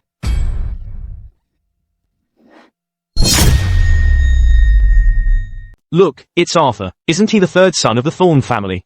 Why do they say he's from the Vance family? Forgot already? The Thornes shipped him off to the Vances ages ago. Now he calls himself a Vance. Pretty much. True. But the Thornes are blind as bats. Arthur is brilliant. He's destined for greatness. Looking at it now, the Vances lucked out. This kid, at least has a conscience. We didn't dote on him for nothing. In Ignis, we value talent. The royal exam is in 1 month. I'll be keeping an eye on you. If you can pass the royal exam, I will petition His Majesty to give you a high-ranking position. As for the Vance family, for nurturing such talent for Ignis, in due time, they'll be rewarded too. Thank you, Princess Victoria. It's getting late. Let the banquet begin. Yes, Your Highness. Begin the banquet. Come on, Arthur, get in the carriage. We're going home. Mr. Vance, you and Mrs. Vance should ride with Elena. I'll walk back. Absolutely not. Today, you not only brought honor to the Vance family, you also helped us get revenge. If you don't ride in this carriage, who else deserves to? Come and sit. If you don't sit, then today, this father-in-law of yours will carry his son-in-law home on his back.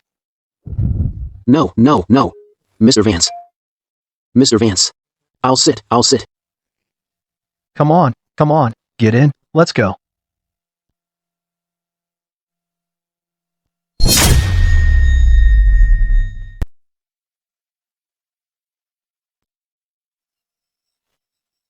Julian, great news. I just saw a large troop of armored guards coming out of the mayor's estate. The mistress's plan worked. The Vance family's poetry plagiarism has been exposed and pissed off Princess Victoria. The mayor sent them to arrest the Vances. Really? Yes, I saw it with my own eyes. They've pissed off Princess Victoria. Even if the entire Vance family isn't executed, at the very least, they'll be exiled 3,000 miles away. Julian, then the Vances are finished. That illegitimate son is finished too. That guy's lived long enough. He's gotten off easy. Keep gathering information. Find out if that illegitimate son is to be beheaded or exiled. If he's exiled, send a few killers along the way to finish him off. Yes, Julian. Come here. I'm in a great mood tonight. You're drinking with me. We're not stopping until we're wasted.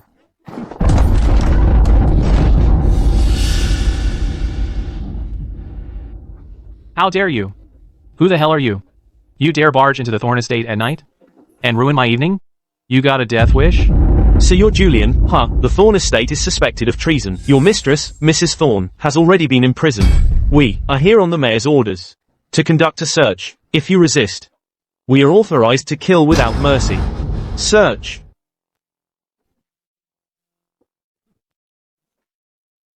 Julian.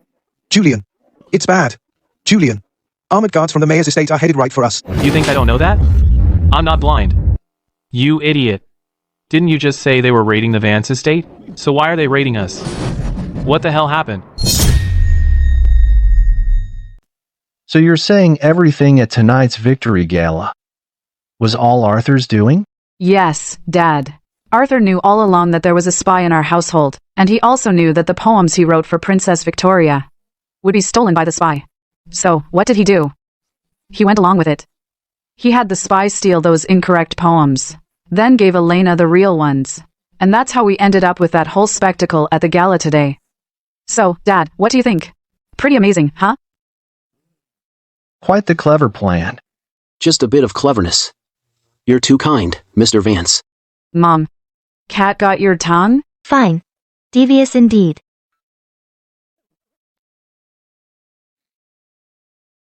Those Sterlings sure are devious.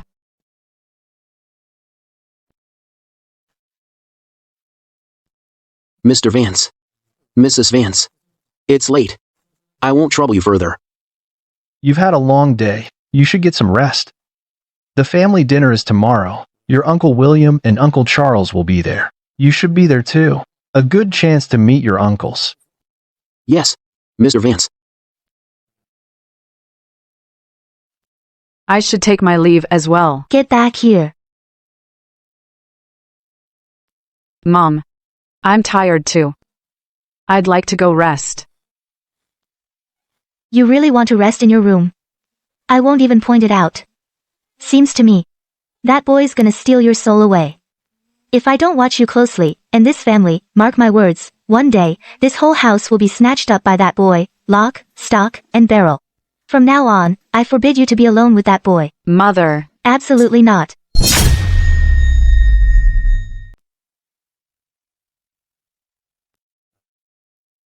Uncle William, Uncle Charles. This right here is my brother-in-law, Arthur. Greetings, Uncle William. And Uncle Charles. Good. Very good. Arthur. Have a seat. Come, sit by your Uncle Charles. Uncle Charles.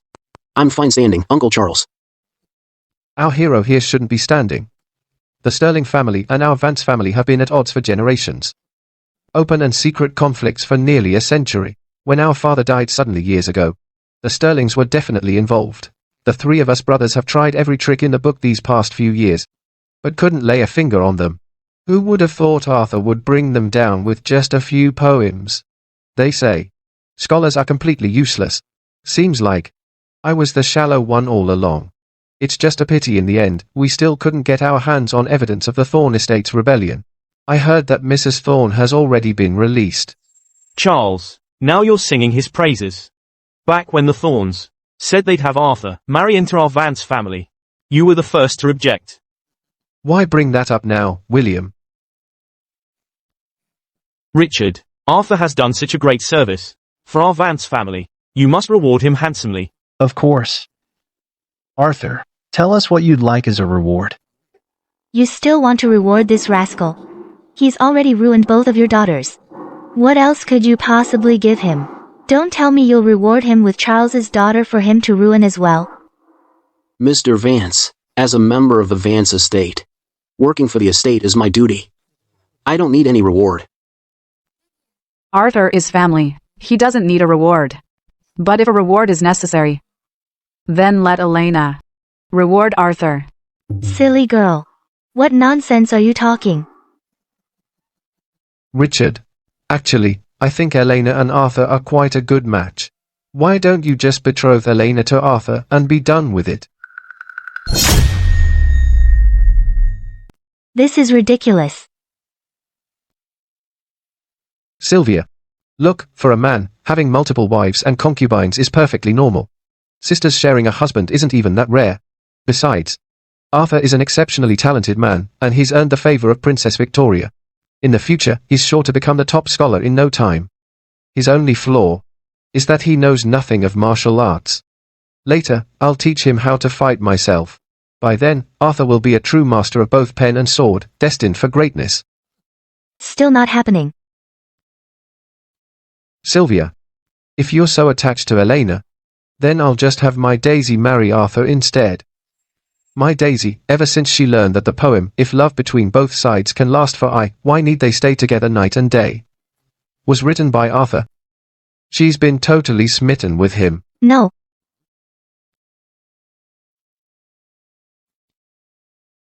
Well, Arthur is still studying for the exam. He shouldn't be distracted. That's true. Then we'll wait until Arthur wins the top scholar title. Then I'll have Daisy marry him. Arthur, what do you say? All right. Enough of this nonsense. Victor. Arthur. Go back to your studies now. Focus on your studies. Later, I'll have your meal brought to your room. Yes. This time, I successfully cultivated my soul and saw through their plot. Otherwise, the family facing execution wouldn't have been the Sterlings, but our own Vance family. Beatrice and her son hate my guts. They failed to get me this time, so they'll surely try again. I need to get stronger, fast. That's all that matters. The texts say that for the soul to grow stronger, one must often project it outward, to bathe in the essence of the sun and moon. Tonight is a full moon. The lunar power is potent. It's the perfect time for soul cultivation.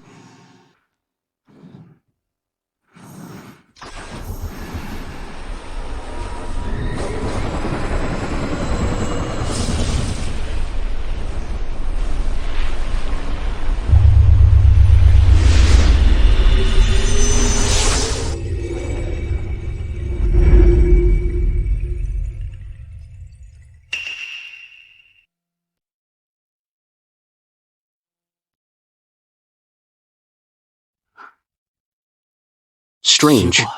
What's going on over there? Such a strong smell of blood. Young master, something terrible has happened. It's a disaster. Calm down, tell me what happened. Young master. I just received word. Something has happened at Charles's estate. They're all dead.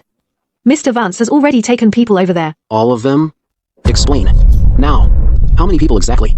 I don't know the details. I only know that Charles and Mrs. Charles Vance, and Miss Daisy, and several of the cousins are all dead. What? Charles and Miss Daisy are both dead? What on earth happened? We just had lunch together at noon. By evening, their entire family was murdered. Who on earth did this? Was it targeted at Uncle Charles's family, or the entire Vance family? If it's the latter, then the entire Vance estate is no longer safe. They could be here any minute to slaughter us all. You're scaring me, Arthur. Arthur. Mrs. Vance sent me to take you to the main hall for safety. There are many guards there. Miss Clara and Miss Elena have already gone there. All right. Chloe, let's go together.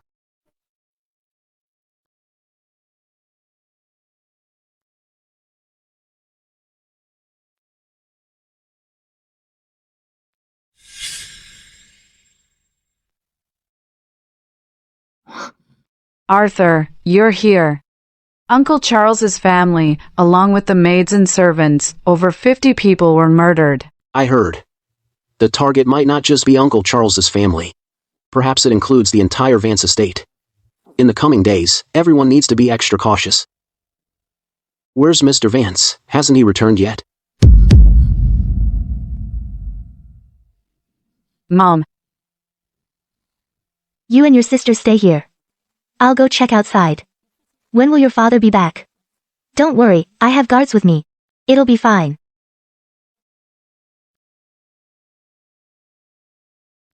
Hazel, go stay with Mrs. Vance. Keep an eye on those two guards. Trust me, I've got this. Hazel, listen to Arthur.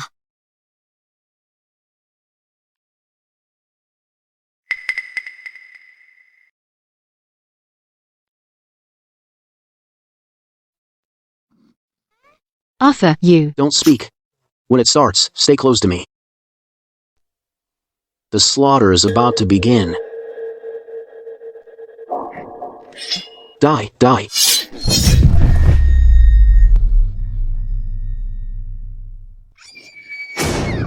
Hazel, quick. Inside.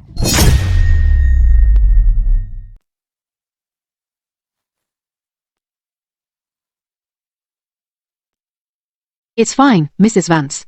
Just now, a sudden gust of wind came from nowhere, and blew out all the lamps. Fine. Even the king of hell lies to ghosts now. And you call this fine?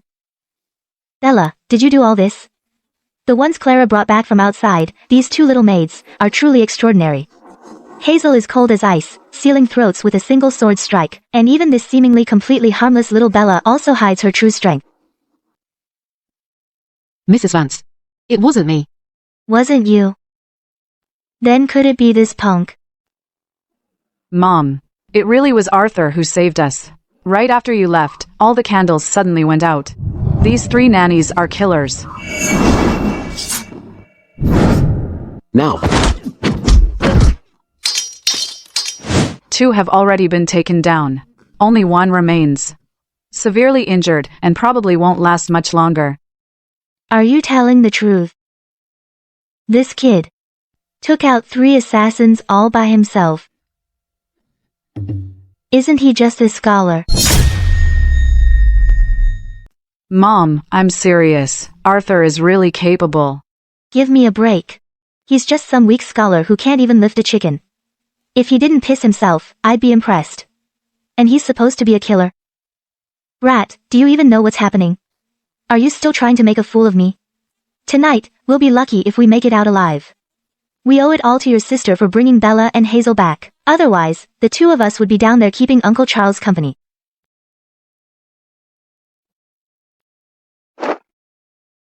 Nanny Higgins. You've been with us, the Vance family, for over 10 years. Why on earth would you betray us like this? Mrs. Vance. This is all my fault.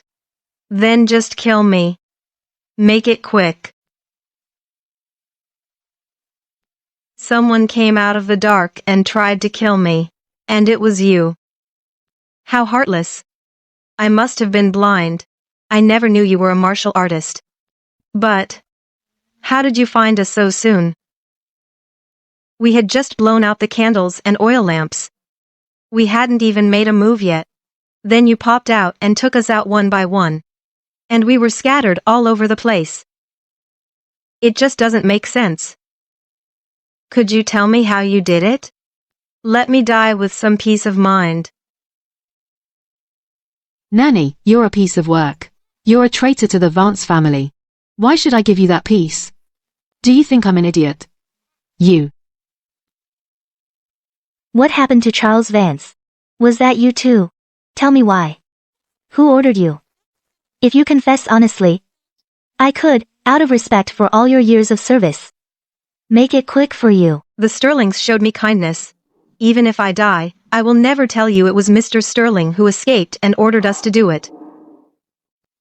She said it was the Sterlings. I didn't say that.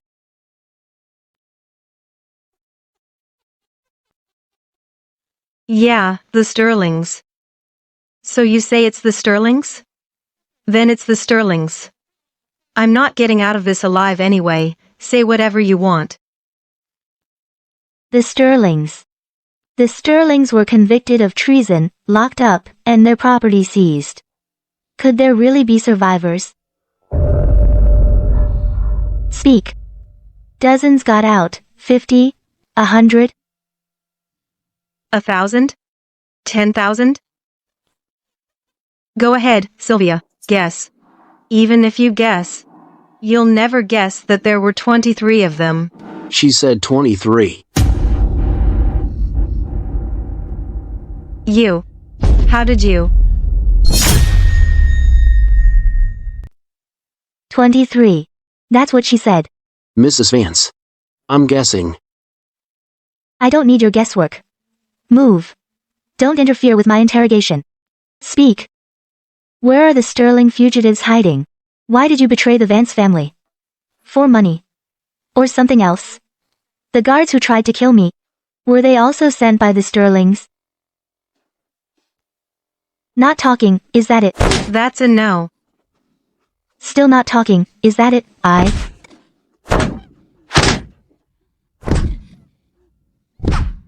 You gonna talk or not? You little tramp, Sylvia Vance. Vain and full of yourself, selfish to the core. A snob and a hypocrite. You're already pushing 30. An old woman. Yet you still try to act like a teenager. You make me sick. I'm 29. I mean, 29. 29.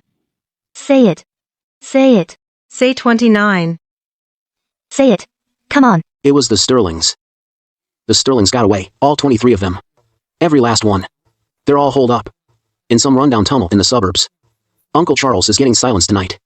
They're the ones. They lost everything. They paid off the maids and guards. They'll do anything. To get revenge on our family. I think besides the Sterlings, there are others involved. Otherwise, they never would have gotten away. And Miss Elena. They think you're the Vance family's mastermind. And the most important person. More important than your own parents. Even more so. So, if they strike tonight, they'll come for you first. They're idiots. They're bound to fail. You know why? Why? Because The Vance family's real strategist, and the most important person, it isn't me. It's you, Arthur.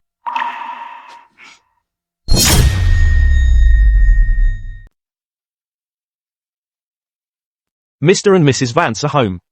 He said the situation is under control for now, and told everyone to return to their rooms and rest. Good. Take me to see Mr. Vance.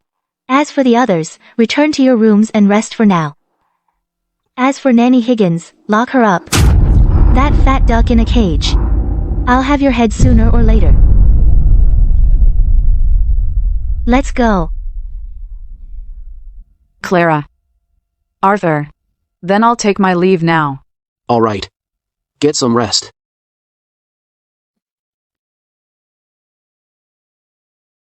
Clara. Would you like me to escort you back? You can read minds. She actually saw right through me. Everyone says my wife is simple-minded, but looking at it now, she might just be the smartest one in the Vance family. Thank you for today. When you have time in the future, spend more time with Elena. She likes you very much. Clara. There's something I've been meaning to ask you. That night, when we consummated the marriage, was it really you? Clara.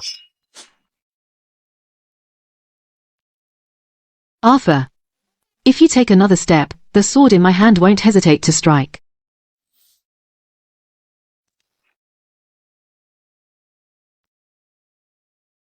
A martial apprentice has 5 major realms. After days of rigorous training, and nourished day and night with spirit elixir, I've broken through the 4 major realms of skin tempering, muscle tempering, tendon tempering, and bone tempering. And now I've reached the peak of organ tempering. I'm just one step away from becoming a martial master. And with the profound secrets of the martial arts manual and the boost from my soul power, fighting above my level isn't difficult for me. But it's still not enough to deal with the Thorn estate. Beatrice. Julian. Just you wait.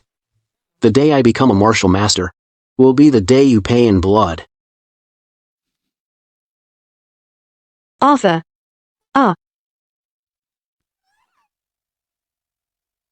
Arthur, I'm so sorry. I had no idea you were bathing. It's fine. It's not like you haven't seen it before. Go on. What is it? Could it be the assassin who slaughtered Uncle Charles's family has been caught? No, Mrs. Vance asks you to come to the main hall to meet guests.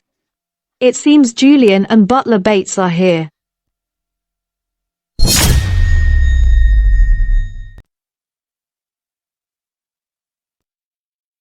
Speak of the devil, Arthur.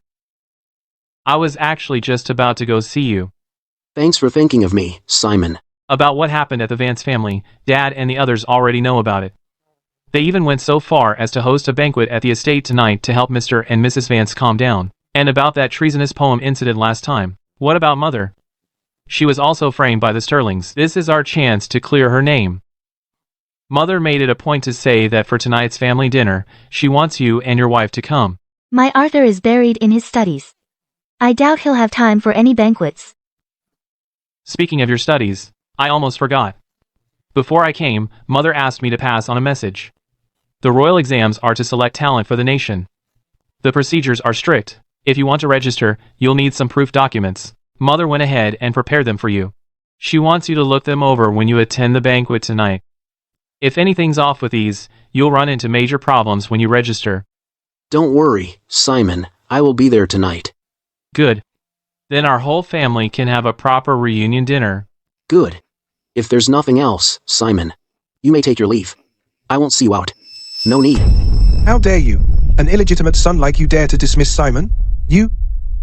Since you don't want me here, Arthur, I'll head back to the estate first and wait for you there. That damn little rat has some nerve. He doesn't even respect you anymore, Simon. However, he won't be around for much longer. Madam has already discussed it with Mr. Sterling, and they've agreed. Once all the Vances show up at the banquet tonight, they'll make their move. This time, not only will that little rat bite the dust, but everyone in the Vance household will be killed too. So Mrs. Thorne is indeed in cahoots with the Sterlings. It seems those Sterling remnants can't be left alive. Arthur, are you sure about this? You really want to go to the Thorne Estate banquet? At the victory gala the other day, you got on the wrong side of Edward Thorne. I'm afraid tonight, the Thorns won't exactly roll out the red carpet. Exactly. If you don't want to go, then don't. As for those registration documents, Mr. Vance and I can get them back for you. No need, Mrs. Vance. At Mrs. Thorne's place. There are some documents my mother left behind. I want to retrieve them myself. Very well then. Go tell Clara. Tonight, you two should go together. Yes.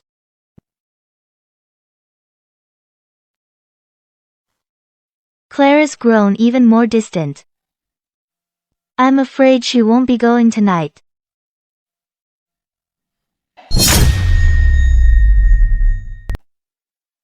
This little rat. Just a few days apart, and he's got some nerve already.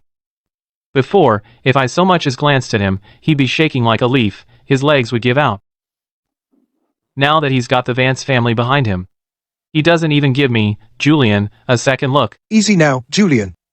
Tonight, that little rat. Bates.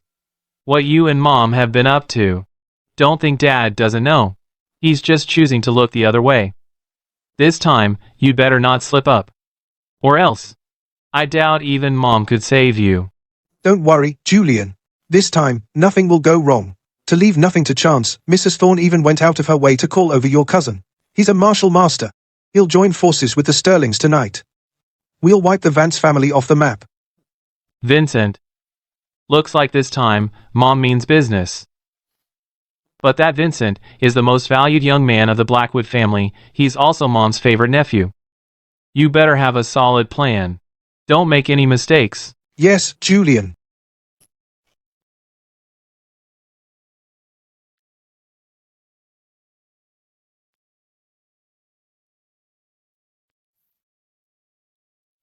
Arthur is here. The 1-month period isn't up yet. Today is not the day to consummate the marriage. We're attending a banquet at the Thorne estate tonight. Mr. Vance asked me to come get Clara to go together. Go find Elena. Let her accompany you. Hazel. You go too. Yes. Go on. Be good to Elena. Clara. About yesterday's question. Arthur. You should leave now.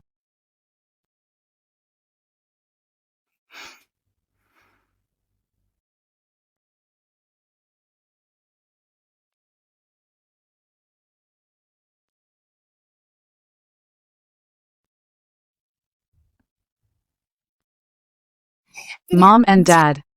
Elena is here. Your sister isn't feeling well. For the Thorne family banquet tonight, you'll go in your sister's place. Arthur already told me. Where is that boy? Arthur said he's going to prepare a gift for Mrs. Thorne. He'll come later with Hazel. Beatrice caused his mother's death, and he's buying her a gift. Has he lost his mind? All right. In front of the younger generation, mind your words. Arthur is, after all, a junior. Preparing a gift for his elders is proper etiquette. Get in the carriage first.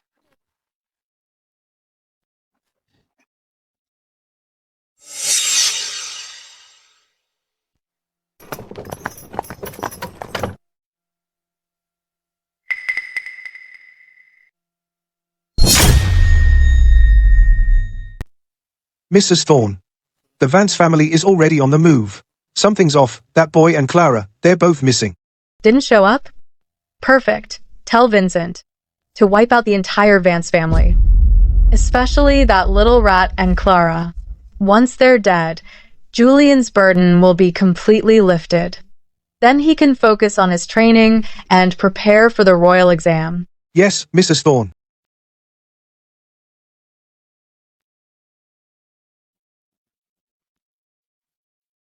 Wait, aren't we supposed to be at the Thorne family's banquet? What are we doing here? And why do you buy all this lime and flour? Before a banquet, you gotta bring a gift, right? Just did a soul probe of the place. 4 guards at the gate, 9 more hiding inside. We need to figure out a way to take out the 4 at the gate. Silently. Hazel, any ideas? Where'd she go?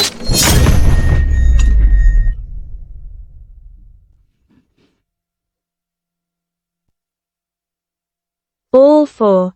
Dead. What a ruthless woman. Old man Richard Vance. He's already off to the evening banquet. We strike when the moment is right. Right now, the estates. Only got Clara. Butler Bates and 3 guards, plus that illegitimate son from the Thorne estate. And a handful of maids and servants. The real problem is that maid, Hazel. Once it's time, we start here. Good. As for that live-in husband, leave him to me. Once I've taken care of him, I'll meet up with you. Then we all go. Take care of that maid, Hazel. What's happening out there? It's lime and flour. Everyone, close your eyes, cover your mouths and back up. They're trying to trap us in here. Don't just sit here waiting to die. Everyone, stay behind me. We charge out together. Let's go. Move. Watch closely, Hazel. I'm gonna set off a big firecracker for you.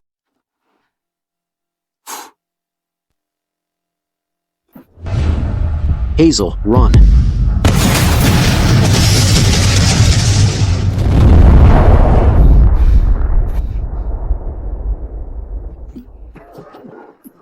Cousin Vincent, long time no see.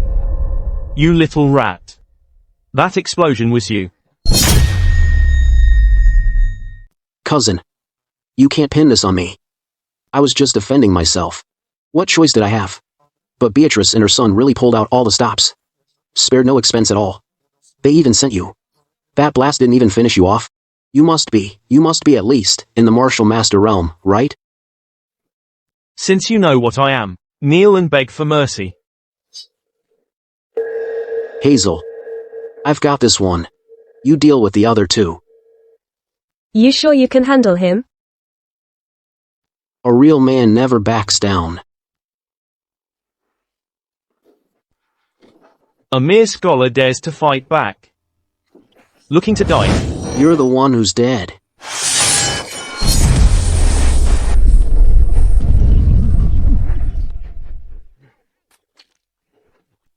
You. What are you? Why does everyone ask that?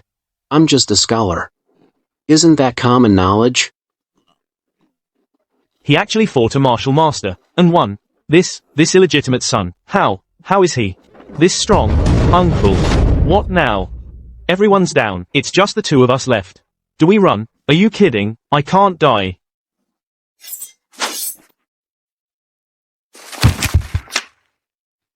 That's that, Hazel. Let's get cleaned up and changed first. Then we'll eat and deliver the gifts. What are you staring at? Never seen a scholar take someone out before? That trick you used to make the flower explode. That move. What's it called? That? Oh, that's... It's called... science. Sylvia. Since Arthur married into the family, he hasn't caused any trouble, has he? If he breaks any rules, you might find it hard to discipline him. Just let me know. I'll take it upon myself, on behalf of his father and his mother, to teach him a proper lesson. Mrs. Thorne. Arthur is now one of the Vances. If he ever steps out of line, we'll handle it ourselves. There's no need for you to worry. After all, you have no relation to him in any way, let alone the right to discipline him. Besides, since Arthur joined our family, he's been doing great in every way. He hasn't put a foot wrong. We can't praise him enough. Why would we ever scold him? Mom and Dad, don't you think I'm right? That boy Arthur has been behaving well. Yes. Arthur is good. He's been wonderful. So wonderful he's practically won Elena over. I thought this lowly illegitimate son would be looked down on by the Vance family after marrying in. But it seems that little rat is actually doing quite well. Even Elena is defending him.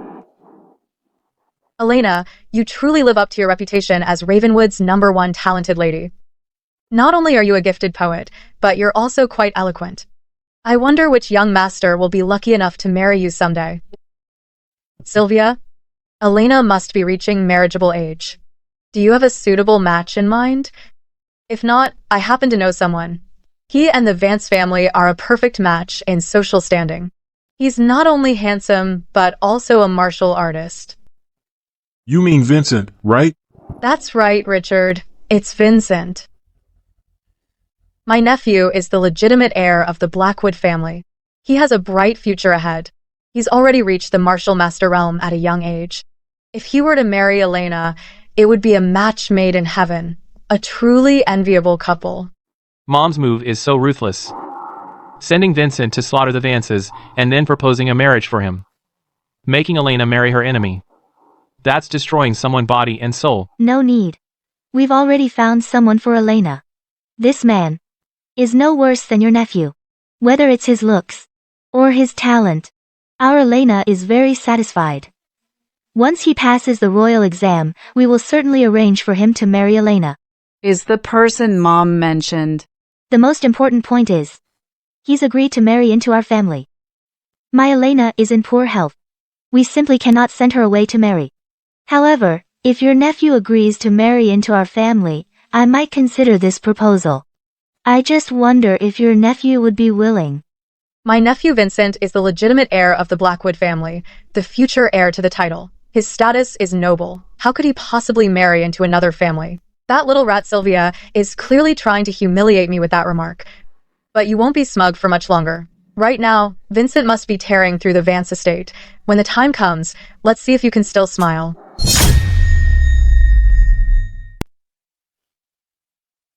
Mr. and Mrs. Vance, the banquet is ready. Good. Then let's begin the banquet. Mom, Arthur still isn't here. That live-in husband, don't worry about him.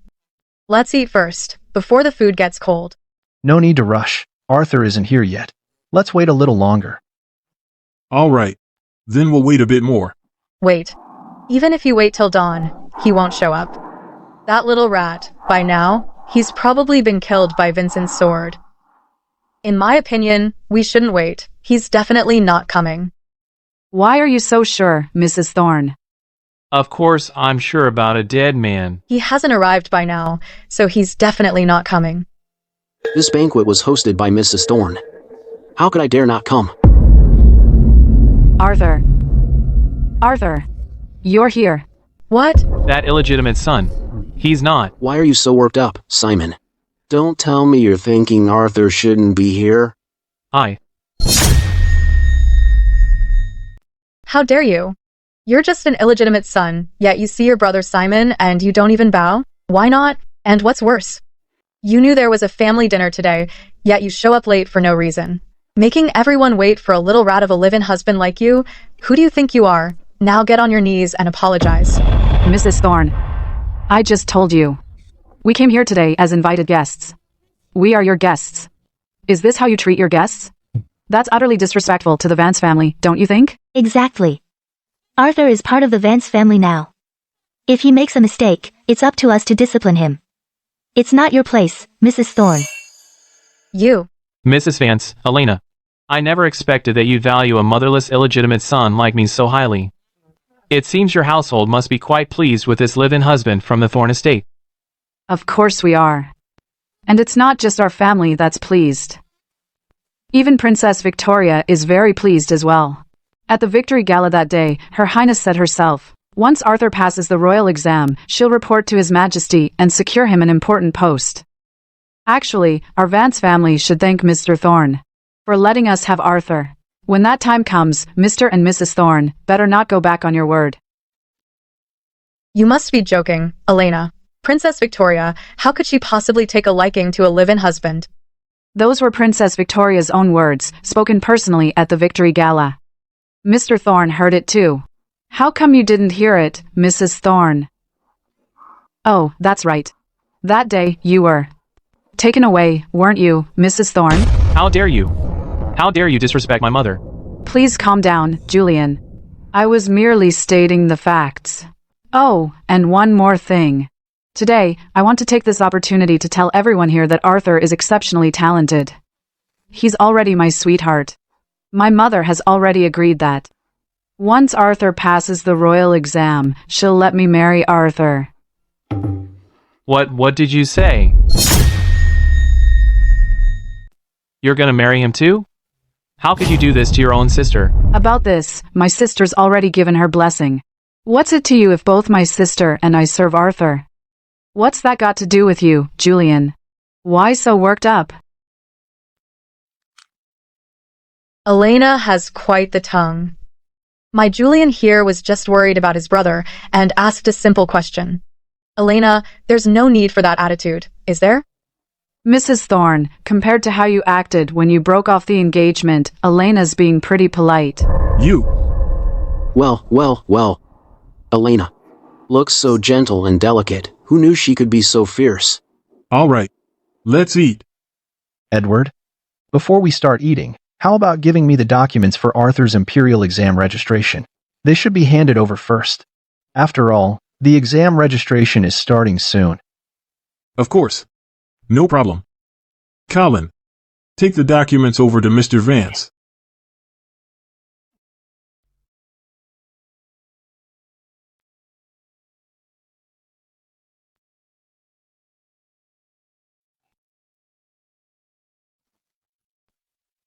Thank you, Edward. But it seems something's missing. Arthur's village birth certificate. Please, hand that over as well. When registering, you can't do without it. Birth certificate? Do you have that, dear? I don't think so, Richard. Mr. Vance, that birth certificate was originally with Arthur's mother. We don't know if she left it in the village or lost it somewhere. After she entered the estate, she never gave it to us. We really don't have it here. Mrs. Thorne, my mother told me on her deathbed that you took it. How dare you, Arthur Thorne? You've got some nerve. By saying that, are you implying my mother was lying? Looks like you've grown some wings, huh? Today, for your first visit home, you bring no gifts for your parents or brother. We'll let that slide. But you dare talk back to us? Simon is right to scold me. Since Simon wants a gift, then I will give one. I only ask that you return the birth certificate my mother gave me. Hazel, present the gift.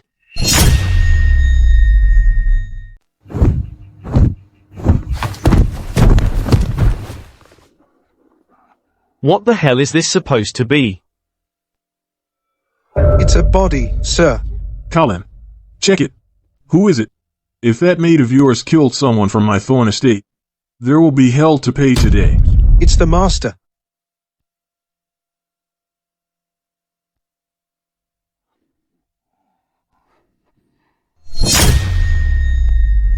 What? What's happening? Who is it? Out with it. It's the young master. Which young master? Tell me. Madam. It's Vincent. Vincent. Mom. This is an outrage. Richard, if you don't give me an answer today, a satisfactory one, my Thorne estate and the Blackwoods will not rest until justice is done. Edward, now, look. Surely there's been some misunderstanding. A misunderstanding? My nephew's body is right here, and you call it a misunderstanding? Sir, Hazel killed my nephew. You must get justice for Vincent. Guards, to me. Arrest this ungrateful son, and Hazel execute her on the spot. Anyone who interferes, kill them without mercy. Edward, why are you going this far? That bastard committed high treason. He had the gall to order someone to kill the Blackwood heir. My wife's own nephew. How could I possibly let that slide? Mr. Thorne, are you really sure you want revenge for him? I suggest you take a good look at the other bodies before you make any decisions, or you'll get the Thorne family executed. Hazel. What's this? Richard, what are you just standing there for? They killed Vincent. They killed our Vincent. How am I supposed to face my brother and explain this? Kill that little rat. Kill these murderers. I will avenge my Vincent. You stupid woman. They're burned to a crisp. How can you possibly tell? How could it be Vincent? You.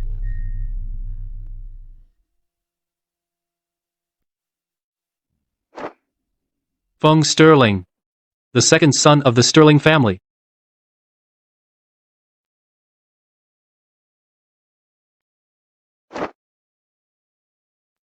What? Silas Sterling's second legitimate son. Both of these men are Sterling rebels. Wanted for high treason. Inside and outside the city, their wanted posters are everywhere. You should recognize them, shouldn't you, Edward? Yes, I recognize them. And this one? It looks like he's not from the Sterling family. Edward. Do you know him? No. Then, Mrs. Thorne, do you recognize him? No. Just a moment ago, you were swearing up and down he was your own nephew. Vincent Blackwood. Now you say you don't know him.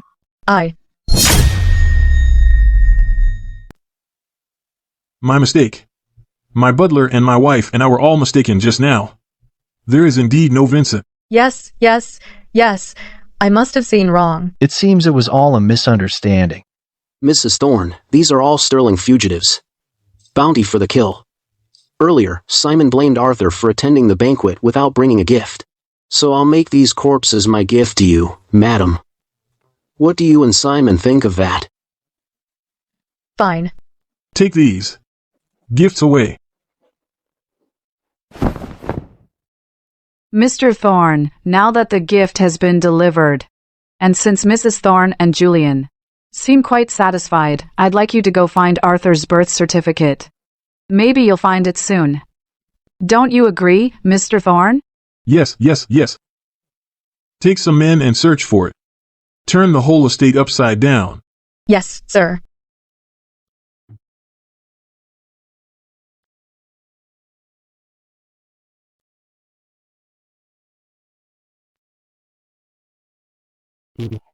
We found it in the room where Arthur's mother used to work.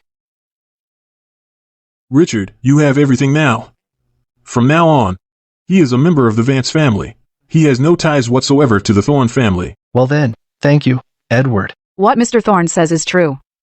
But I, Elena, have something to say to Mr. Thorne and the Thorne family. Arthur is now one of us Vances. You no longer have the right to scold him, nor the right to summon him at your whim or dismiss him like he's some servant. Elena's got my back. What kind of magic potion did that boy give Elena to drink? She's defending that boy so fiercely. Oh no. That brat's completely fallen for him. It's getting late. Let's eat.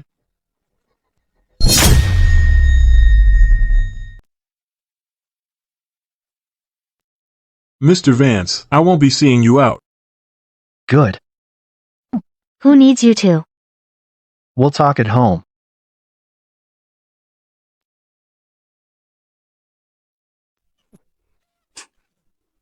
You stupid woman. The Thorne family will be ruined by you one day. You idiot. How many times have I told you? Stay away from anyone linked to treason. Wasn't the last lesson enough? Victor is doing very well in Crown City, and Julian is about to pass the civil service exam with flying colors. Our Thorne estate is only going to get better and better. If it's ruined by you, dying 10,000 times won't be enough to make up for it. I've taken care of the man. Don't go to your brother's place. If anyone asks you, just say you never saw Vincent. As for where he went, you don't know. If a single word about tonight reaches anyone in this estate, you'll answer to me.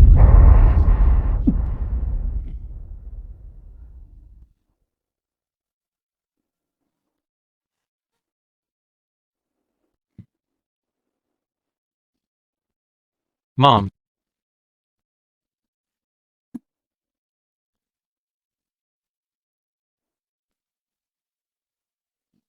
Don't you worry, Julian. I promise you. What is rightfully yours will never be taken by anyone. If it makes you happy, if it brings you joy, I'll pay any price for it. Any price at all. He's already taken the birth certificate.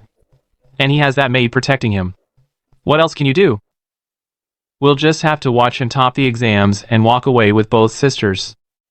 Madam, Mr. Julian. A letter has arrived from Mr. Victor in Crown City.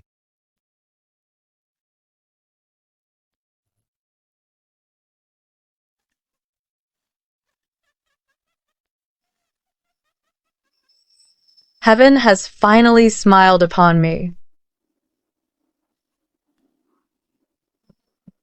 Mother, it's your son, Julian. Congratulations. You're to be made a titled lady. Congratulations, madam. Our felicitations, madam. The royal decree arrives in 10 days. Pass down my order. In 10 days, I will host a grand banquet. I will invite all the nobles of Ravenwood to attend my conferment ceremony. Yes? Don't you worry, Julian. Before that happens, Arthur Thorne is going to.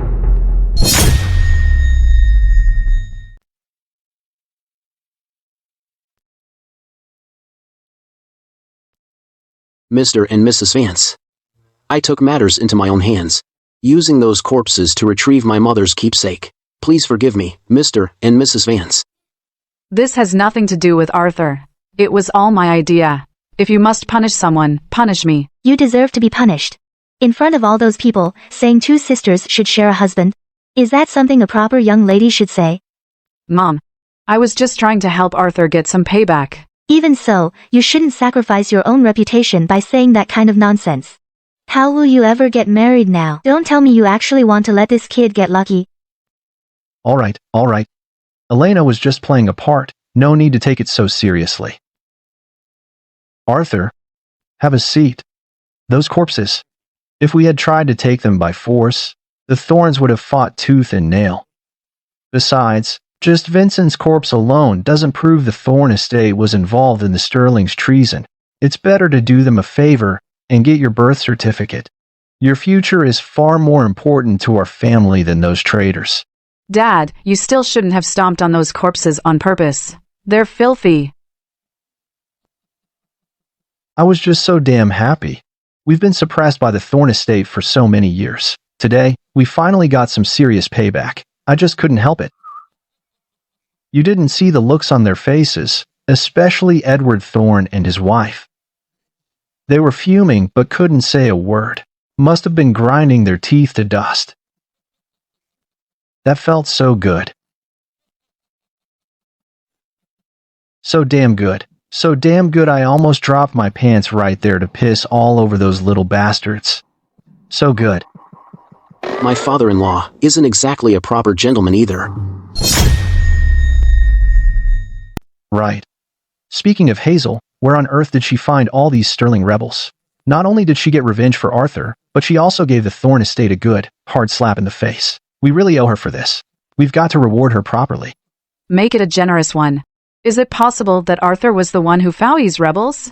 He's actually pretty amazing. Him, please. He can't even lift a finger. He's just a weak scholar. Are you seriously trying to give him credit? Ask him if he'd even dare take the credit. Even if I said I did it, my mother-in-law would never buy it. Then I'd have to go through all the trouble of explaining. Forget it. Let Hazel have the credit. I wouldn't dare. It was Hazel's doing. All right. It's getting late. Everyone should get some rest. We'll discuss this tomorrow. Also, there are likely still Sterling fugitives on the loose. I need everyone to stay vigilant these next few days. Yes, Mr. Vance. I'll take my leave now. Good. Then I'll be going too. Arthur, even if you won't admit it, I know it was all you today, right? Richard, look at that. Putting their arms around each other right in front of us, and whispering away, what a scandal.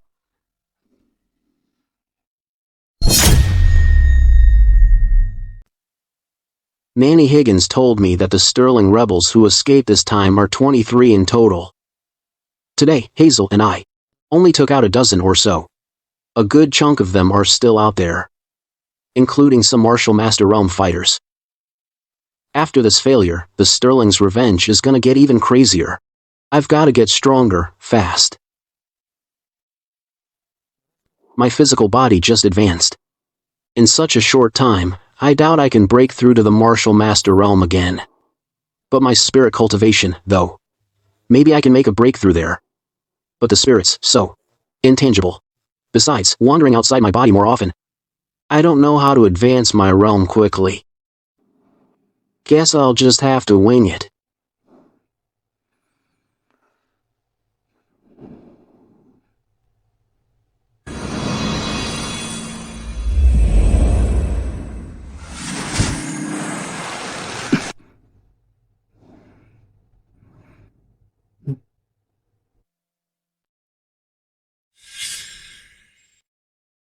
A spirit cultivator, huh? Let me go check it out. What? That power. It's terrifying. With just one look, I felt like I was thrown into an ice cellar. I can't move a muscle. I'm done for. I've run into a real master this time. Mentor. I meant no offense. I was just cultivating my spirit and happened to pass by. Please understand, mentor.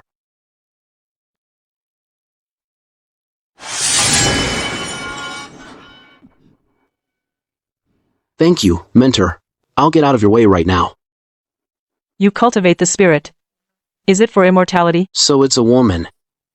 But from what she's saying, it seems what Mom wrote in that book she left behind might actually be true. Cultivate the spirit to a certain realm, and you become indestructible, gaining eternal life. I started spirit cultivation out of curiosity at first. I left my body by accident. As for now, I haven't thought that far ahead. I just hope to get stronger as fast as I can. You can't attain immortality. The path to immortality is the path of detachment. Abandon wrath. Abandon obsession. Abandon hatred. Abandon love. Cast aside all worldly desires and attachments. Detached and desireless, huh? My ice-cold honey would be perfect for cultivating immortality. So, mentor, you're cultivating your soul to achieve immortality? I don't know. Can I keep you company and chat for a bit? Wow, she's a real powerhouse. If I could get just a little guidance from her, for someone like me, that'd be an incredible blessing. Reaching the object manipulation realm would be right around the corner. I won't teach you any cultivation technique. Oh man, she can read minds too? Hearing that from you, mentor, is pretty disappointing. But it's fate that we met. Even if you don't teach me any cultivation method, I should still keep you company. What do you want to talk about? I know how to tell stories. Would you like to hear some, mentor? What kind of stories? You know, lovey-dovey stuff. Of course not. You're a cultivator, mentor, and you just mentioned the path to immortality. Maybe you'd like stories about cultivating for immortality? Heaven and hell, gods and monsters, the one true path to immortality. Mentor, sound good? Heaven and hell, immortals. Do you think in this world, there really are such things as heaven, hell, and immortals? Maybe. But they might not be called heaven and hell. When I break through to a higher realm with my soul, maybe then I'll see for myself. As for immortals, to me, you're already an immortal. Mentor. This flattery. I wonder if this phantom mentor likes it or not. Go on then, tell your story. All right. Beyond the seas, there lies a kingdom named the Kingdom of Aurora. It borders the Great Sea, and in the sea stands a mountain called Mount Bloom. On Mount Bloom lives a stone ape. That stone ape lived in the mountains. The grand sage chanted, "The moon hides the moon rabbit. The sun hides the sun crow." Why did you stop? Mentor, I have a wife at home. I can't stay out all night. It's time to go home. Honey. Then you should go back. From now on, come here every 3 days to tell stories. I'll teach you cultivation techniques. Yes, thank you, mentor.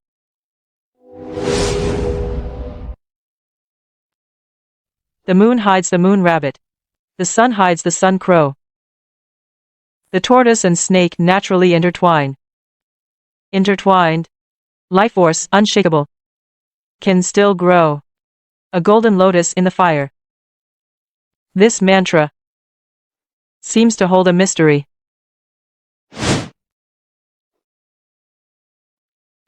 I still have no idea who that phantom mentor from yesterday really is.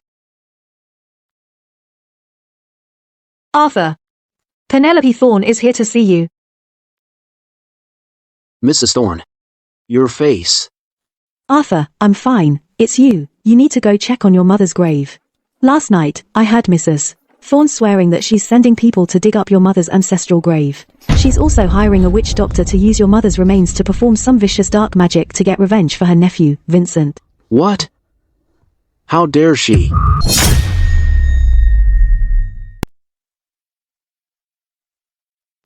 Penelope. Are they gone yet? Yeah, they're gone.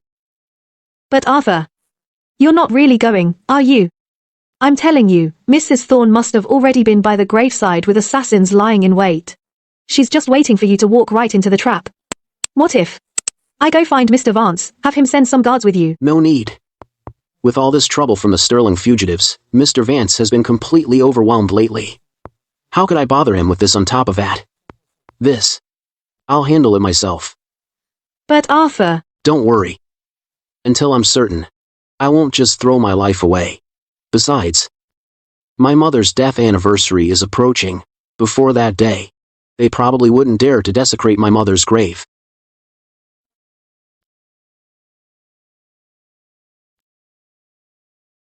Mentor. Didn't I tell you to come back in 3 days? Your cultivation's too low. Your soul's too weak. Projecting your soul out every day will damage your cultivation. Mentor. I can't wait any longer. I need to get stronger, fast. What for? Revenge? Is that it? It's not just about revenge. I want to protect my family, my wife, and everyone I care about. Protect? Your wife. She treats you well, doesn't she? No. Quite the opposite. She doesn't like me. She might even despise me. She keeps me at a distance. Always. But so what? She's still my wife. It's my duty to protect her and her family. Besides, I'm grateful to her. If she hadn't overlooked my background and agreed to marry an illegitimate son like me, I probably would never have escaped that hellish life. And I never would have met this family who truly care for me. Family? Come every day, then. I'll help your soul reach the object manipulation realm. Yes. Thank you, Mentor. Truly. Tell me the story. Tell it again. The secret to immortality that the Grand Sage passed to the Monkey King. This phantom Mentor. Why is he so fixated on this part? Could it be? In that ancient legend, the classic Journey to the West actually contains the secrets of soul cultivation and the path to immortality? All right. Well, in the dead of night, the Monkey King knelt below the dais, listening as the Grand Sage imparted the Tao of immortality. Perfect mastery, the true secret technique. Cherish and cultivate life force, nothing more. It all returns to essence, energy, and spirit. Guard it closely, do not leak it. Do not leak it. Hide it within the body. Receive my teachings, and you shall prosper. Recite it again.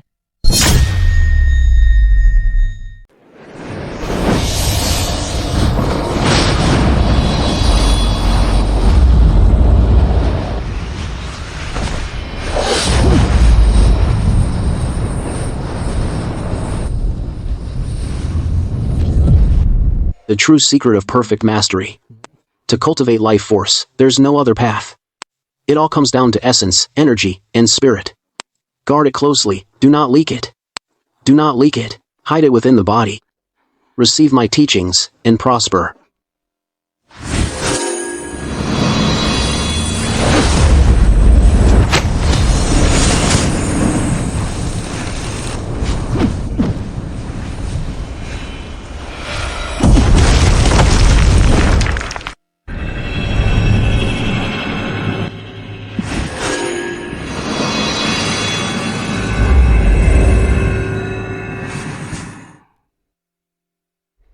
Arthur, are you going to the backyard grove to practice boxing again? Every single one of you. What use are you? You can't even plant flowers right. You'll drive me to an early grave. What's going on with Mrs. Vance? She's been so irritable lately. Who ticked her off this time?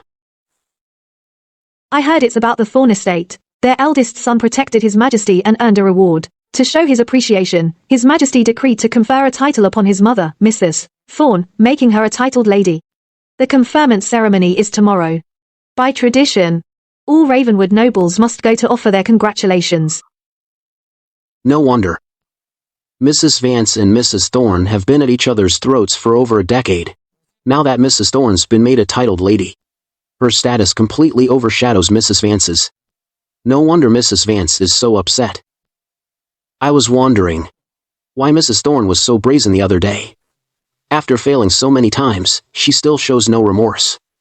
She even threatened to dig up my mother's grave. So that's why. But she won't be smug for long. Once my soul power breaks through to the object manipulation realm, that's when I'll settle the score with the two of them. Move it. Not studying properly, what are you wandering around for? Look at other people's sons. They earn their mothers the title of titled lady. My two daughters are hopeless. If you've got any skill, go win the top scholar title for me, so I can hold my head up high, instead of swallowing this humiliation. Yes, Mrs. Vance. I'll do my best.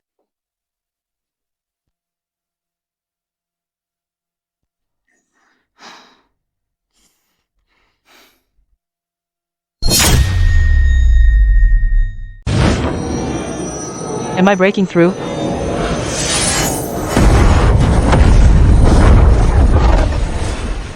Soul condensed fist. Manifesting objects from the void. Mentor. I broke through. You have entered the object manipulation realm. From now on, you can use telekinesis. Does that mean I can use soul object manipulation and kill without a trace? It's getting late. Go back to your honey. Come back tomorrow. Mentor. Tomorrow, I probably can't make it. And after that, I may never come back. Why not?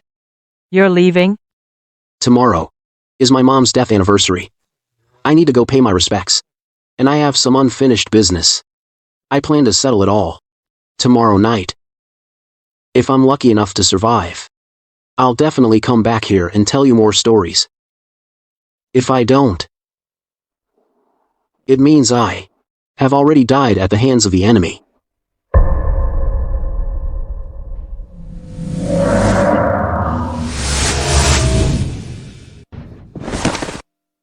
Mentor, I'm grateful for your teachings. I'll engrave them in my heart. If I never return tomorrow, I'll repay you in the next life for your kindness.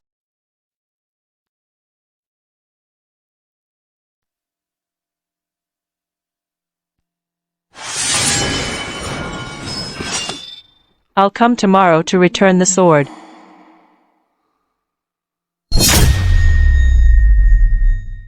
What's taking her so long? Not sure. Elena, hurry up. Tonight's the conferment ceremony for Mrs. Thorne. Princess Victoria herself is delivering the royal decree. We can't be late. Sweetie. Where's Arthur? All you ever do is look for that guy. Today marks the anniversary of Arthur's mother's passing. If he goes to the Thorne estate, it'll bring back painful memories. Your mother and I talked it over and decided Arthur shouldn't go.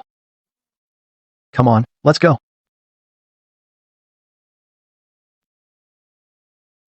Arthur.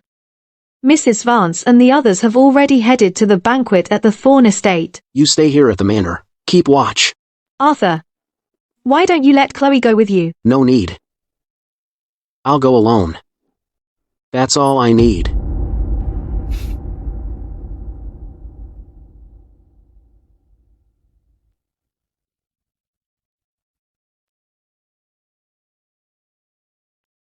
Hazel. You want to go. Clara said it's your call.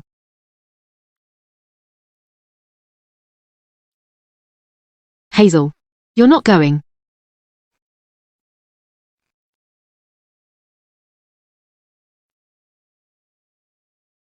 You're strong and Julian's trusted aide. Your future is bright. Why risk it tonight? Just offing that little rat of a live-in husband. Our crew is more than enough. Yeah. Better not underestimate him. Don't forget, your sterling family ended up in this mess thanks to that illegitimate son. True. If it weren't for that little rat exposing our family for treasonous poetry, how could our entire family have been executed? If we don't grind his bones to dust, I'll never rest easy. But Boss Maya, we've been staking out this place for half a month. He's not coming. I say, why don't we just take him out at the Vance estate? Patience. Today's his mother's death anniversary. I'm telling you, he'll show.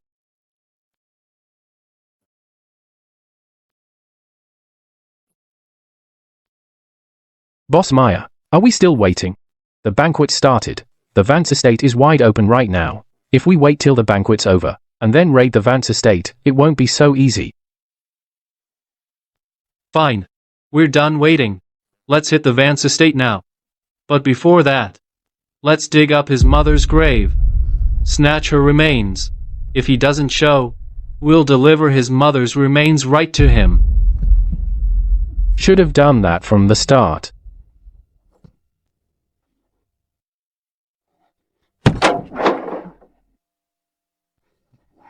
Look over there. What is that? Oh crap, enemy attack.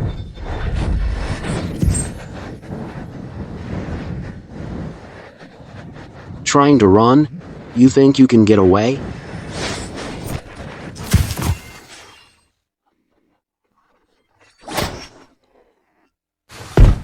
What the? Boss Maya, what do we do? They kill without a trace. We can see the sword, but not the swordsman. Could it be a martial arts grandmaster? A grandmaster. Charles Vance. What the hell? This is a soul master in the object manipulation realm. Damn it. There's actually a soul master in the object manipulation realm. How can there be a soul master here? Did that illegitimate son hire him? But he's just an illegitimate son. How would he even know a soul master in the object manipulation realm? No. We can't just sit and wait for death. Souls are hard to kill. We have to find his physical body. Soul telekinesis has a range limit. If he can control the sword to kill, his physical body must be nearby.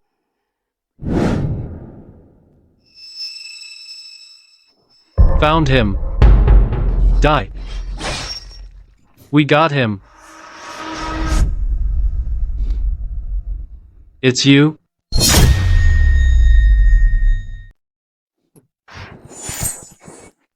Boss Meyer.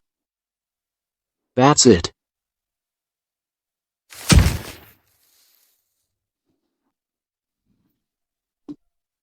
A life for a life. Are you ready? What if? My luck's always been on my side. Don't you think?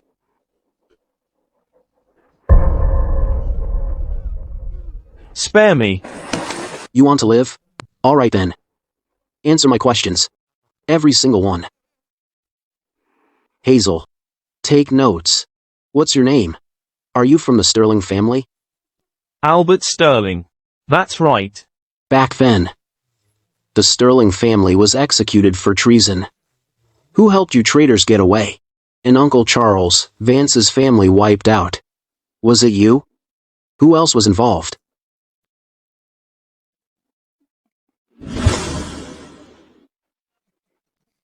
Edward. Congratulations, congratulations. Richard, come on in, right this way, after you. Sylvia, you made it. Beatrice. Congratulations, congratulations. You really did raise a fine son. So young, and he's already earned you the rank of a titled lady. Not like my children. Not a single one is useful. Oh, you're too kind. It's all thanks to His Majesty's boundless favor. Chang Tian. He was just doing his duty. That's all.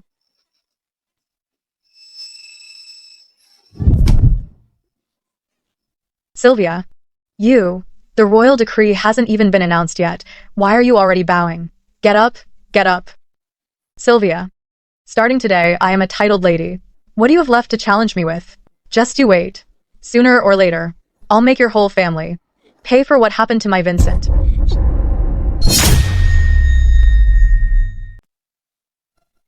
Mom.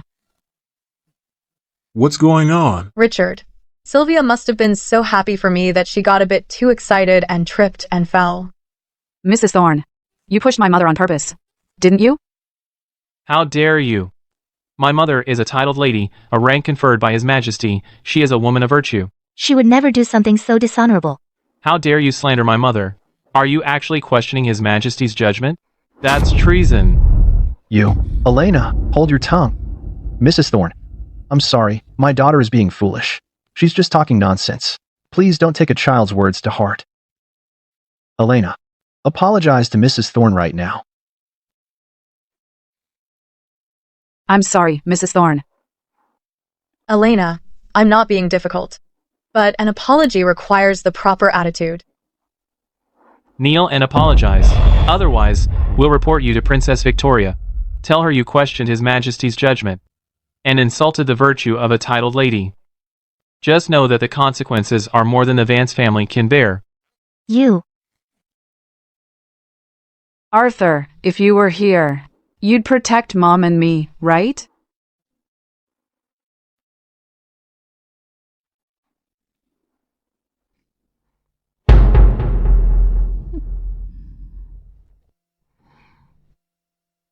Mrs. Thorne. I was wrong. Mrs. Thorne, my apologies. You may rise. From now on, when you're out in public, mind your manners and know your place. I'm only going easy on you because we're family. If it were anyone else today, they would have gotten slapped. Hurry, get up. Princess Victoria is here.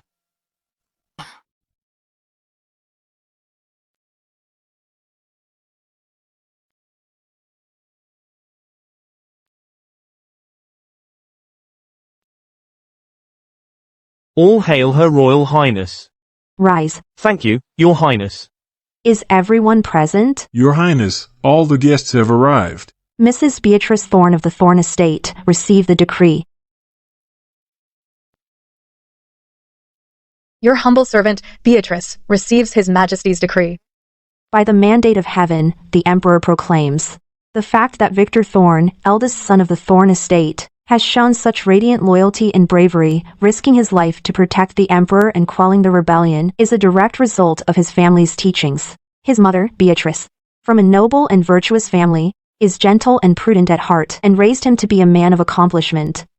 She is hereby conferred the title of first-class titled lady, granted the golden decree and seal, and the phoenix crown and ceremonial cape, to honor her maternal virtue. May she forever maintain her gentle and prudent ways, diligently manage her household, and serve as a model for all women in the land. This is proclaimed throughout the court and the realm, so that all may know. End of decree. Madam, this phoenix crown and cape were bestowed by His Majesty.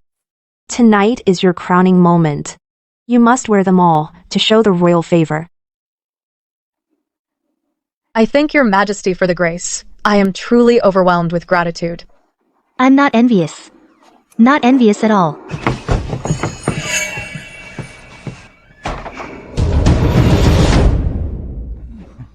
Arthur.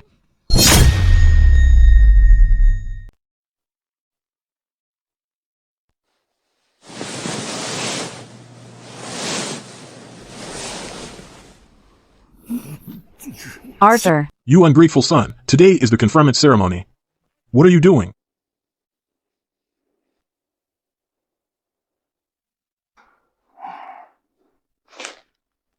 Your Highness, I, Arthur Thorne, with my humble self, accuse the Thorne family of treason.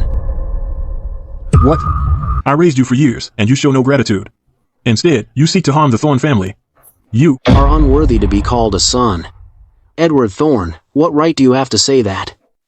My mother was violated by you before giving birth to me. All these years in the Thorne family, I endured endless humiliation, and you turned a blind eye. Worse yet, you even allowed Mrs. Thorne to poison my biological mother. Edward Thorne, you're a beast in human clothing, a hypocrite. How dare you call yourself a father? You, ungrateful son, in front of Princess Victoria, how dare you spout such nonsense? Guards, beat him to death. Stop. Who dares lay a hand on my son-in-law?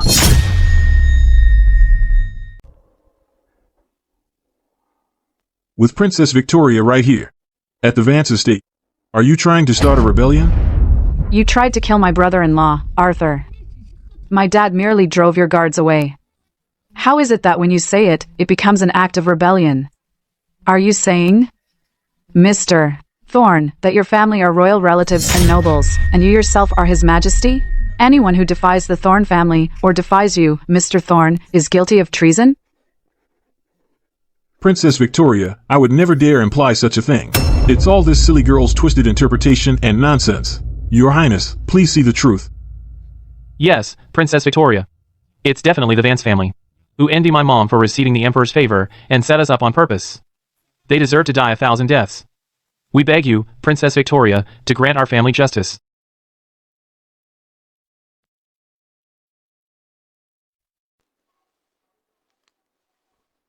I remember you. That copy of Romance of the Three Kingdoms was written by you. You just claimed that the Thorn estate committed treason. Is that true? Your Highness, every word is true. I have witnesses and solid evidence, all of which prove the Thorn family's treason. Ungrateful son. If you keep spouting this nonsense, even if someone protects you today, I will still strike you dead right here. Richard, strike down this ungrateful son. Act as if he was never born, that ungrateful little rat. Back off. Princess Victoria, don't you listen to this little rat's nonsense. Edward, calm down. Princess Victoria will decide for herself. You say you have evidence? Then show it. I have remained in Ravenwood for days on His Majesty's royal order, specifically to deal with the Sterling family's treason case. If you can find the fugitives and accomplices of the treason case, that would be a great service. But if you're just spouting nonsense and making false accusations, even with all your talents, I won't let you off. Evidence. Right here.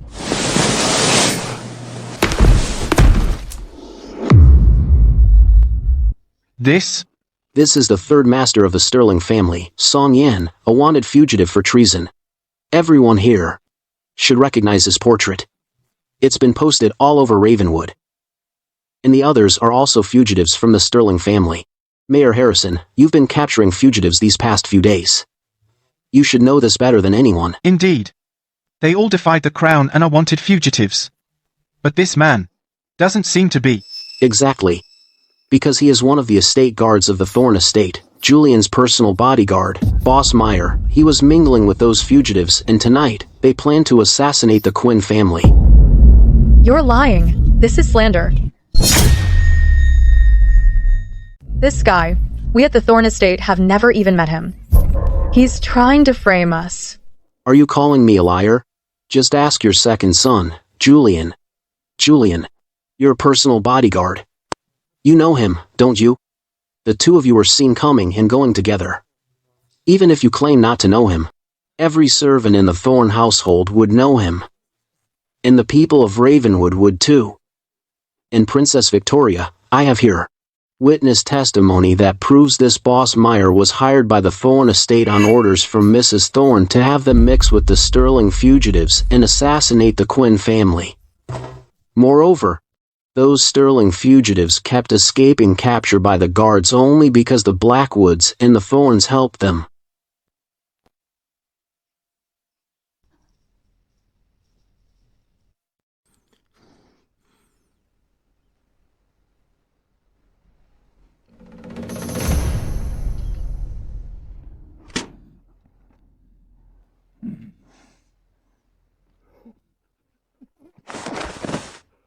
You're Albert Sterling, author of the treasonous poem.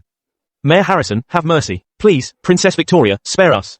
It was all Mrs. Thorn, who forced us to harm the Vances. Boss Mayor was also sent by her to support us. Everything was done on her orders. Lies, all lies. They confessed under torture. It had to be under torture. Your Highness, please see the truth. You think it was under torture? I will find out today after I question them myself. Your Highness, Princess Victoria, there is one more thing. A few days ago, when we went to attend the banquet at the Thorn estate, Arthur brought several corpses of the Sterling fugitives to Mr. Thorn as a gift. Then he could claim the reward from the authorities. Among the bodies was one named Vincent, a member of the Blackwood family. He was also Mrs. Thorn's own nephew.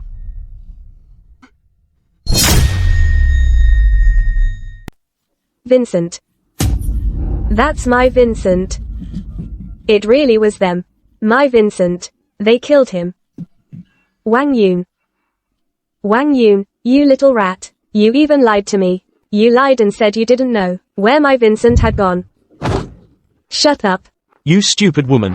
That wasn't Vincent. Come back with me. Such fine thorns you are. Colluding with rebels, you don't deserve the royal grace. Guards. Take the prisoner and the body on the ground, take them all away. I will question them personally, and surround the Blackwood and Thorn estates. Without my direct order, not even a fly gets out of there. Your Highness, Mrs. Thorne is suspected of treason. Her status as a titled lady. Your Highness, I believe it should be revoked now, lest when the evidence is conclusive, it shames His Majesty. Guards. Confiscate her phoenix crown and ceremonial cape.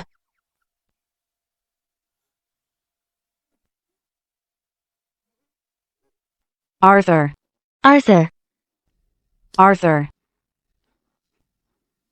Arthur. Arthur. Arthur. How did it go?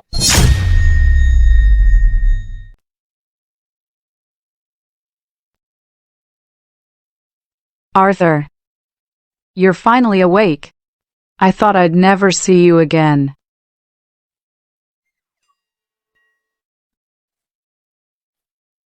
Arthur. Promise me you'll never do anything that risks your life again, okay?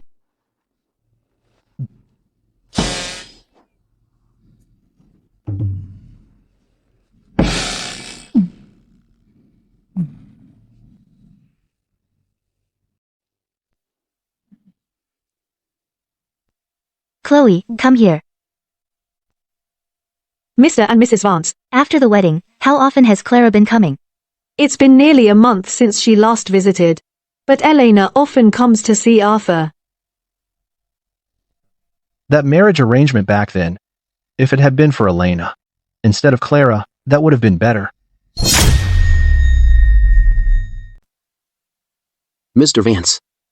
Mrs. Vance. Arthur, have a seat. Arthur, how are your wounds? Mr. Vance. My injuries are much better now. Next time something this dangerous comes up, bring more people with you. Don't just take Hazel alone. Thank you for your concern, Mr. Vance. Arthur, you've done great things for our family.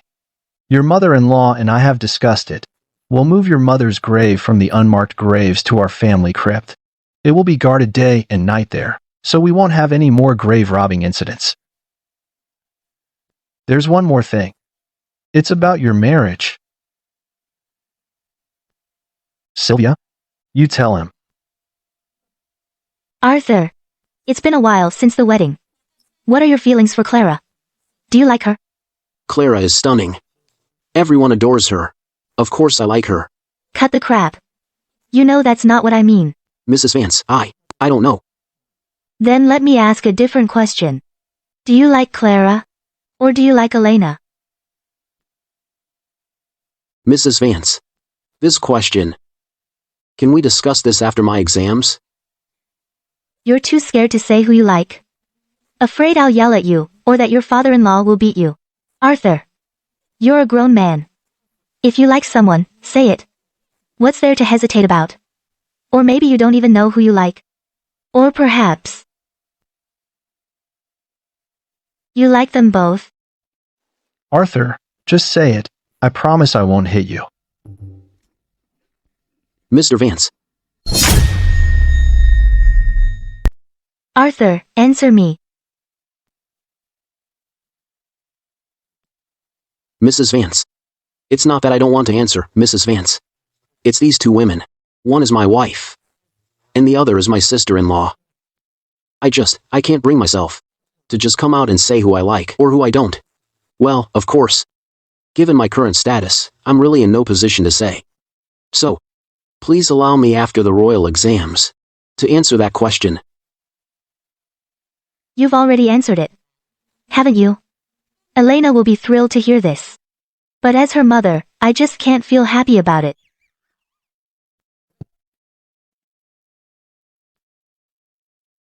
Focus on your studies.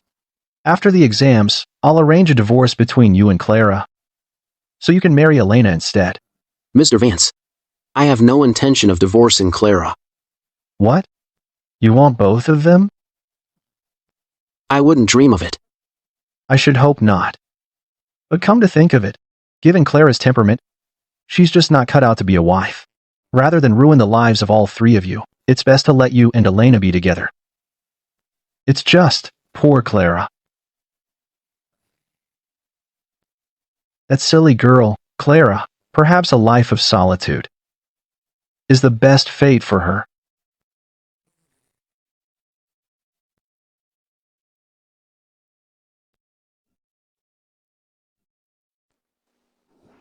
Mentor, your sword. You hold on to it for now. Thank you, Mentor.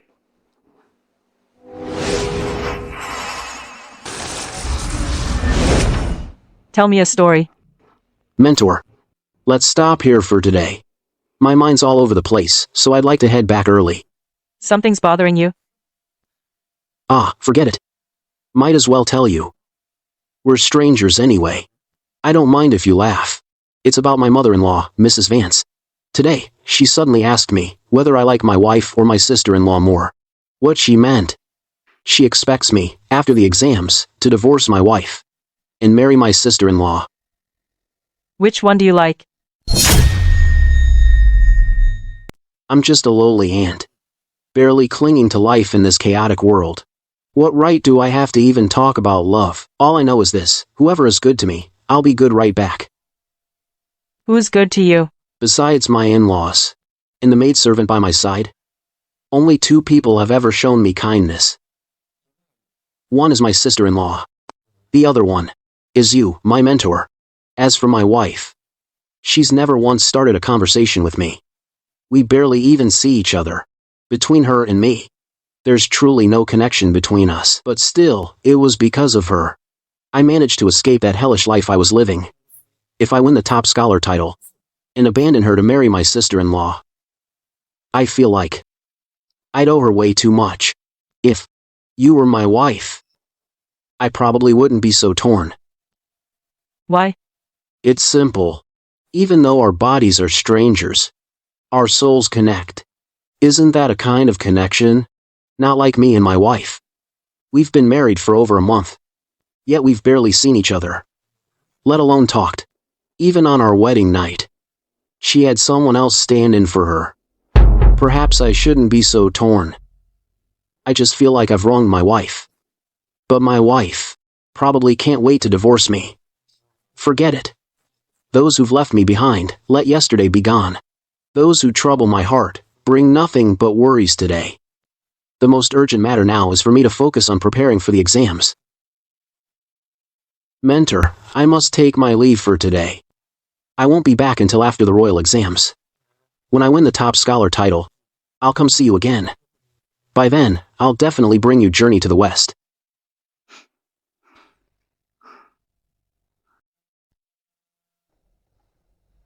Souls. Connected. Arthur, news has come from Crown City. According to a reinvestigation by the High Court, aside from those few treasonous poems, the Sterling family has no other evidence of treason. Moreover, the origin of those poems is questionable. However, because the Sterlings that day publicly admitted that those treasonous poems were their own work, the final verdict remains to execute the entire family. As for the Blackwood family, because their family members had direct contact with the Sterling criminals, the head of the family, Warren, and other key members were all sentenced to death or exile. As for the Thorne estate, the only participant was a mere servant, so they weren't sentenced. They only fined Edward Thorne 5 years' official salary and revoked Mrs. Thorne's titled lady status. At the same time, the Thorne estate's eldest son, Victor, was demoted 1 rank. Arthur, His Majesty rules the land with benevolence. He wouldn't, over a few treasonous poems, wipe out all of Ravenwood's major families. What's more, Edward Thorne also sent a large number of treasures to bribe Crown City nobles, and, more importantly, the Thorne estate's eldest son has a relationship with His Majesty. That is quite extraordinary. You must understand, power can make the Sterlings lose, And naturally, it can also make the thorns win. You don't need to be discouraged. There's plenty of time. Your mother's vengeance will be repaid one day. Mr. Vance. I won't be discouraged. Since His Majesty won't seek justice for my mother, then I'll seek that justice myself.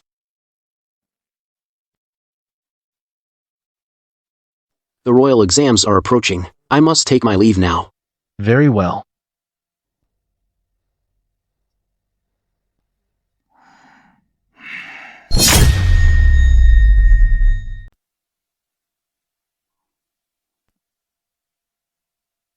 Hitting the books, Julian. Mom. The royal exam in Ignis has two parts, martial and civil. Your final score is based on both. The civil exam's in 3 days, and it's just as crucial as the martial one. Don't you dare slack off. I know, Mom. I've been studying nonstop these past few days. But my literary talent is limited. I'm afraid I can't compete with that illegitimate son. Don't worry, Julian. I've already made arrangements. I'll make sure that illegitimate son on exam day never even makes it out the Vance estate gates. Arthur. Elena, what are you doing here? Arthur. The civil exam is tomorrow. Mom and I made these sticky rice dumplings for you. To wish you luck. To ace the royal exam. Please thank Mrs. Vance for me. Arthur. Penelope is here. Arthur, tomorrow's the royal exam. A decade of study goes unnoticed, but fame can come in a single day. If you ace it, your mother could rest in peace with a smile. Back in the day, your mother and I relied on each other in the Thorn estate. We were like sisters. It's just, your mother can't be here to see you off, so let me do it for her. I made this champion's cake myself, and some success porridge. I wish you win first place in the royal exam. Thank you, Penelope. You're welcome. Here. Drink the porridge while it's hot.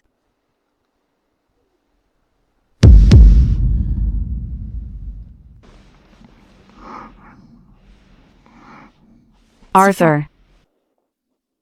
It's fine, Elena. Penelope and my mother were like sisters. Why would she hurt me?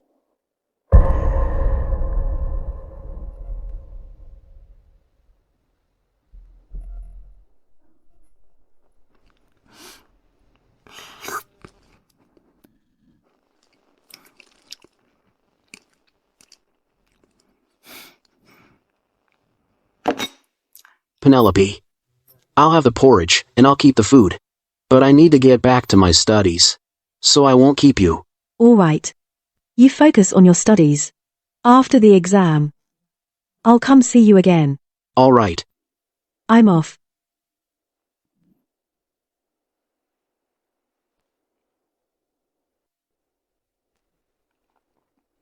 Arthur. I failed your mother, and I failed you. But I had no choice. If I didn't come, Beatrice would hurt my daughter.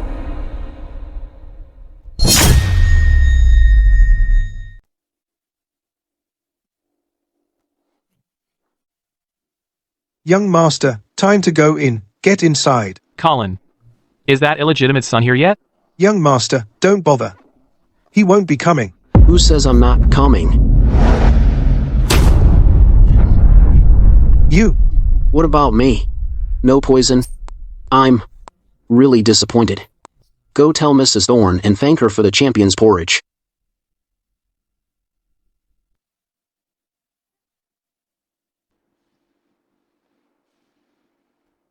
Arthur. Are you tired?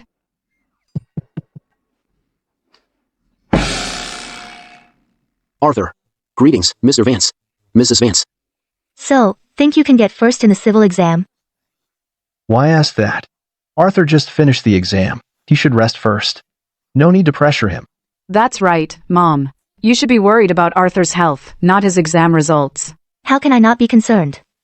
This kid's so weak. Even after a month of training, in the martial exam in 3 days, he won't do well. If he can't even top the civil exam, this kid is finished. Mom. Arthur is actually not frail at all. He's actually really strong. Strong? How would you know? You punk. What did you do to my Elena? Nothing,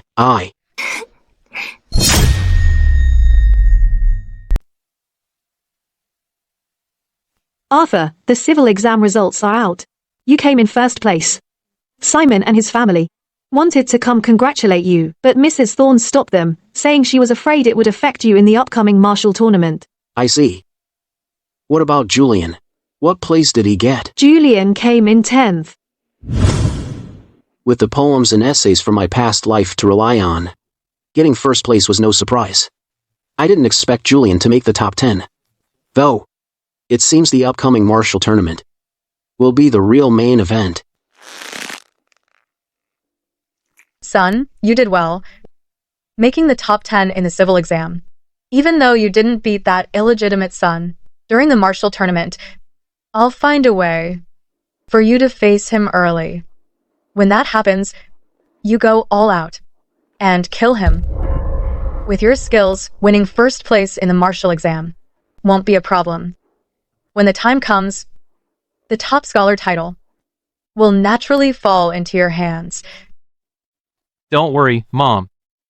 If I run into him during the martial tournament, I'll grind his bones to dust.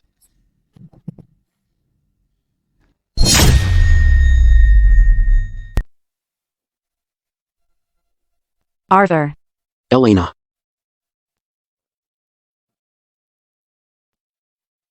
Mr. Vance, Mrs. Vance, you're both important people. Why aren't you watching from up there? What are you doing down here? Arthur, this is your most important exam today. I have to be here to cheer you on.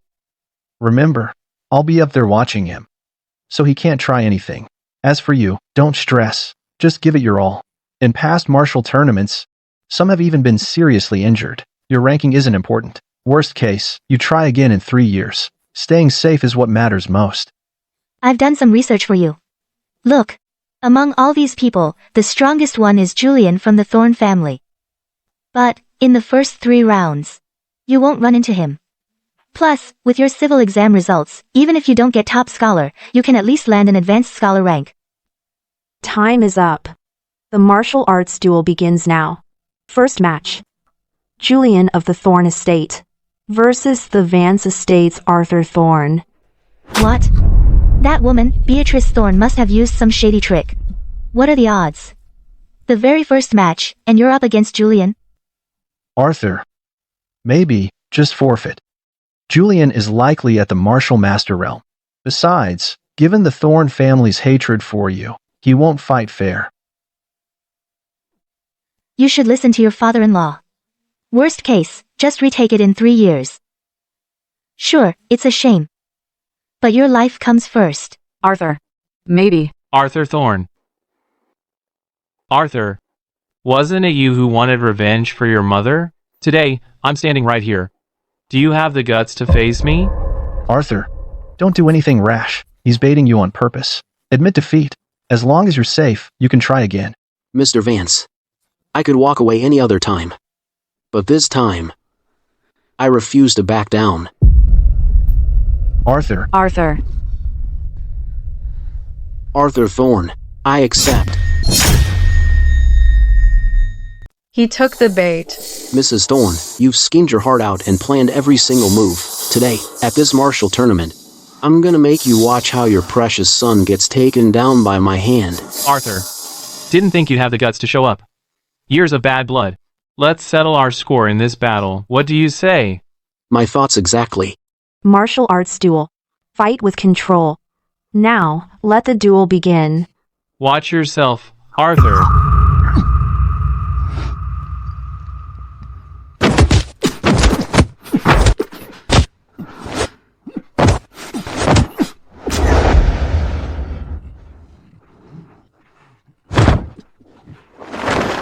This kid, he's actually holding his own against Julian for this long? Before the wedding, I remember he was just a weak scholar who couldn't even swat a fly. It's only been a few months. How's he improved so much? Looks like the Vance family has put a lot of effort into him. Look, Richard, Did you teach Arthur this fist technique? No, I didn't. Julian's in the martial master realm. Arthur, this scholar, is actually holding his own? Seems this boy must have had some unique opportunities of his own.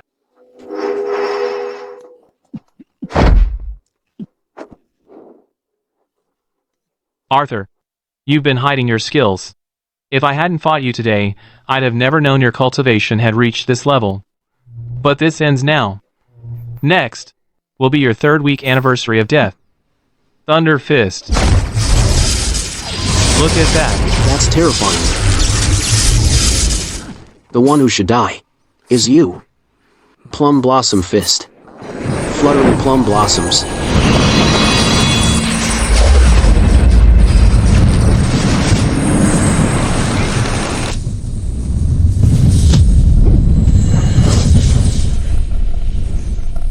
Go to hell.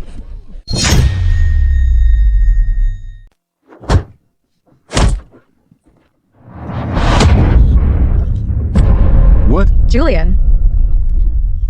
He actually won? Impossible. You useless scholar. How the hell could you beat me? I can't believe it. You're asking for death. A little rat, how dare you? Julian. Julian. Just hang on. I will save you. Mom. We lost. Julian. Julian. You little rat, how dare you kill my son? Give me your life. Stand down. But, Your Highness, my son. Fists and feet have no eyes. Injuries and death are inevitable. If you can't even grasp that, then you Thorns can forget about ever taking the Imperial exams again. This match, the Vance family, Arthur Thorne wins. Arthur. My son. It was my fault. It was all my fault. That Vance living husband really hid his true strength.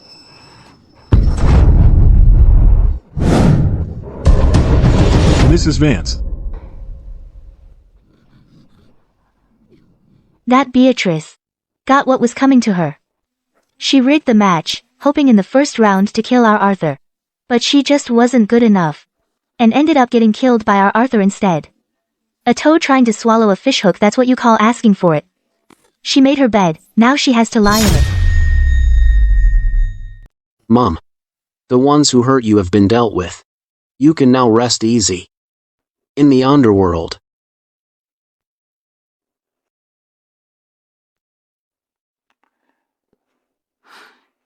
Mr. Vance. Mrs. Vance. Arthur, no need for formalities. We have something to discuss with you today. The royal exams are over. You placed first in both the civil and martial exams. After you see His Majesty tomorrow, he will officially appoint you as the top royal scholar. But before that, your mother-in-law and I talked it over, and we think you should settle matters with Clara first. Clara has already agreed. The divorce letter is also prepared. She wants you to go over today and sign the papers right away. You should go now. So eager to get rid of me. Just as I thought, in her heart, I, Arthur Thorne, am nothing but an extra. Arthur. I will follow whatever you and Mrs. Vance arrange. Bella, open the door. Mrs. Vance. Miss Clara is already asleep. Please come back tomorrow if it's important. Bella, let them in.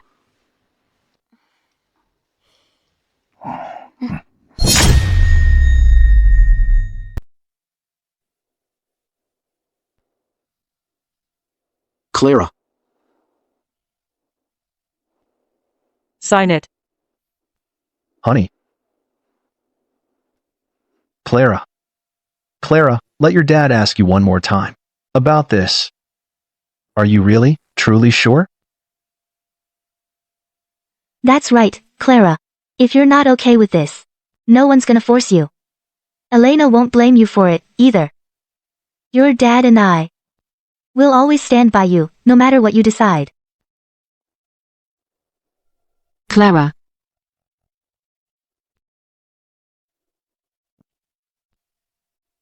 Mom. I have no objections. He belongs with Elena. So be it. Just let him sign it.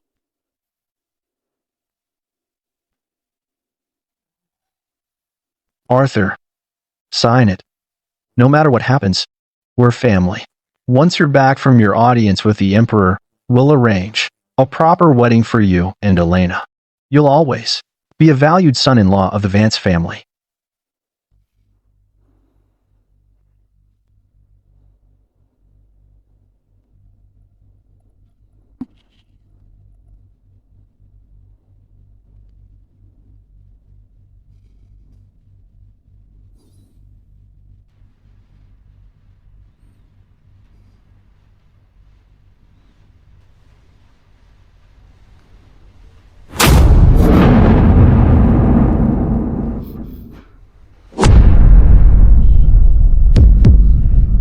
This book. How did you get this? Clara, could it be you? The end.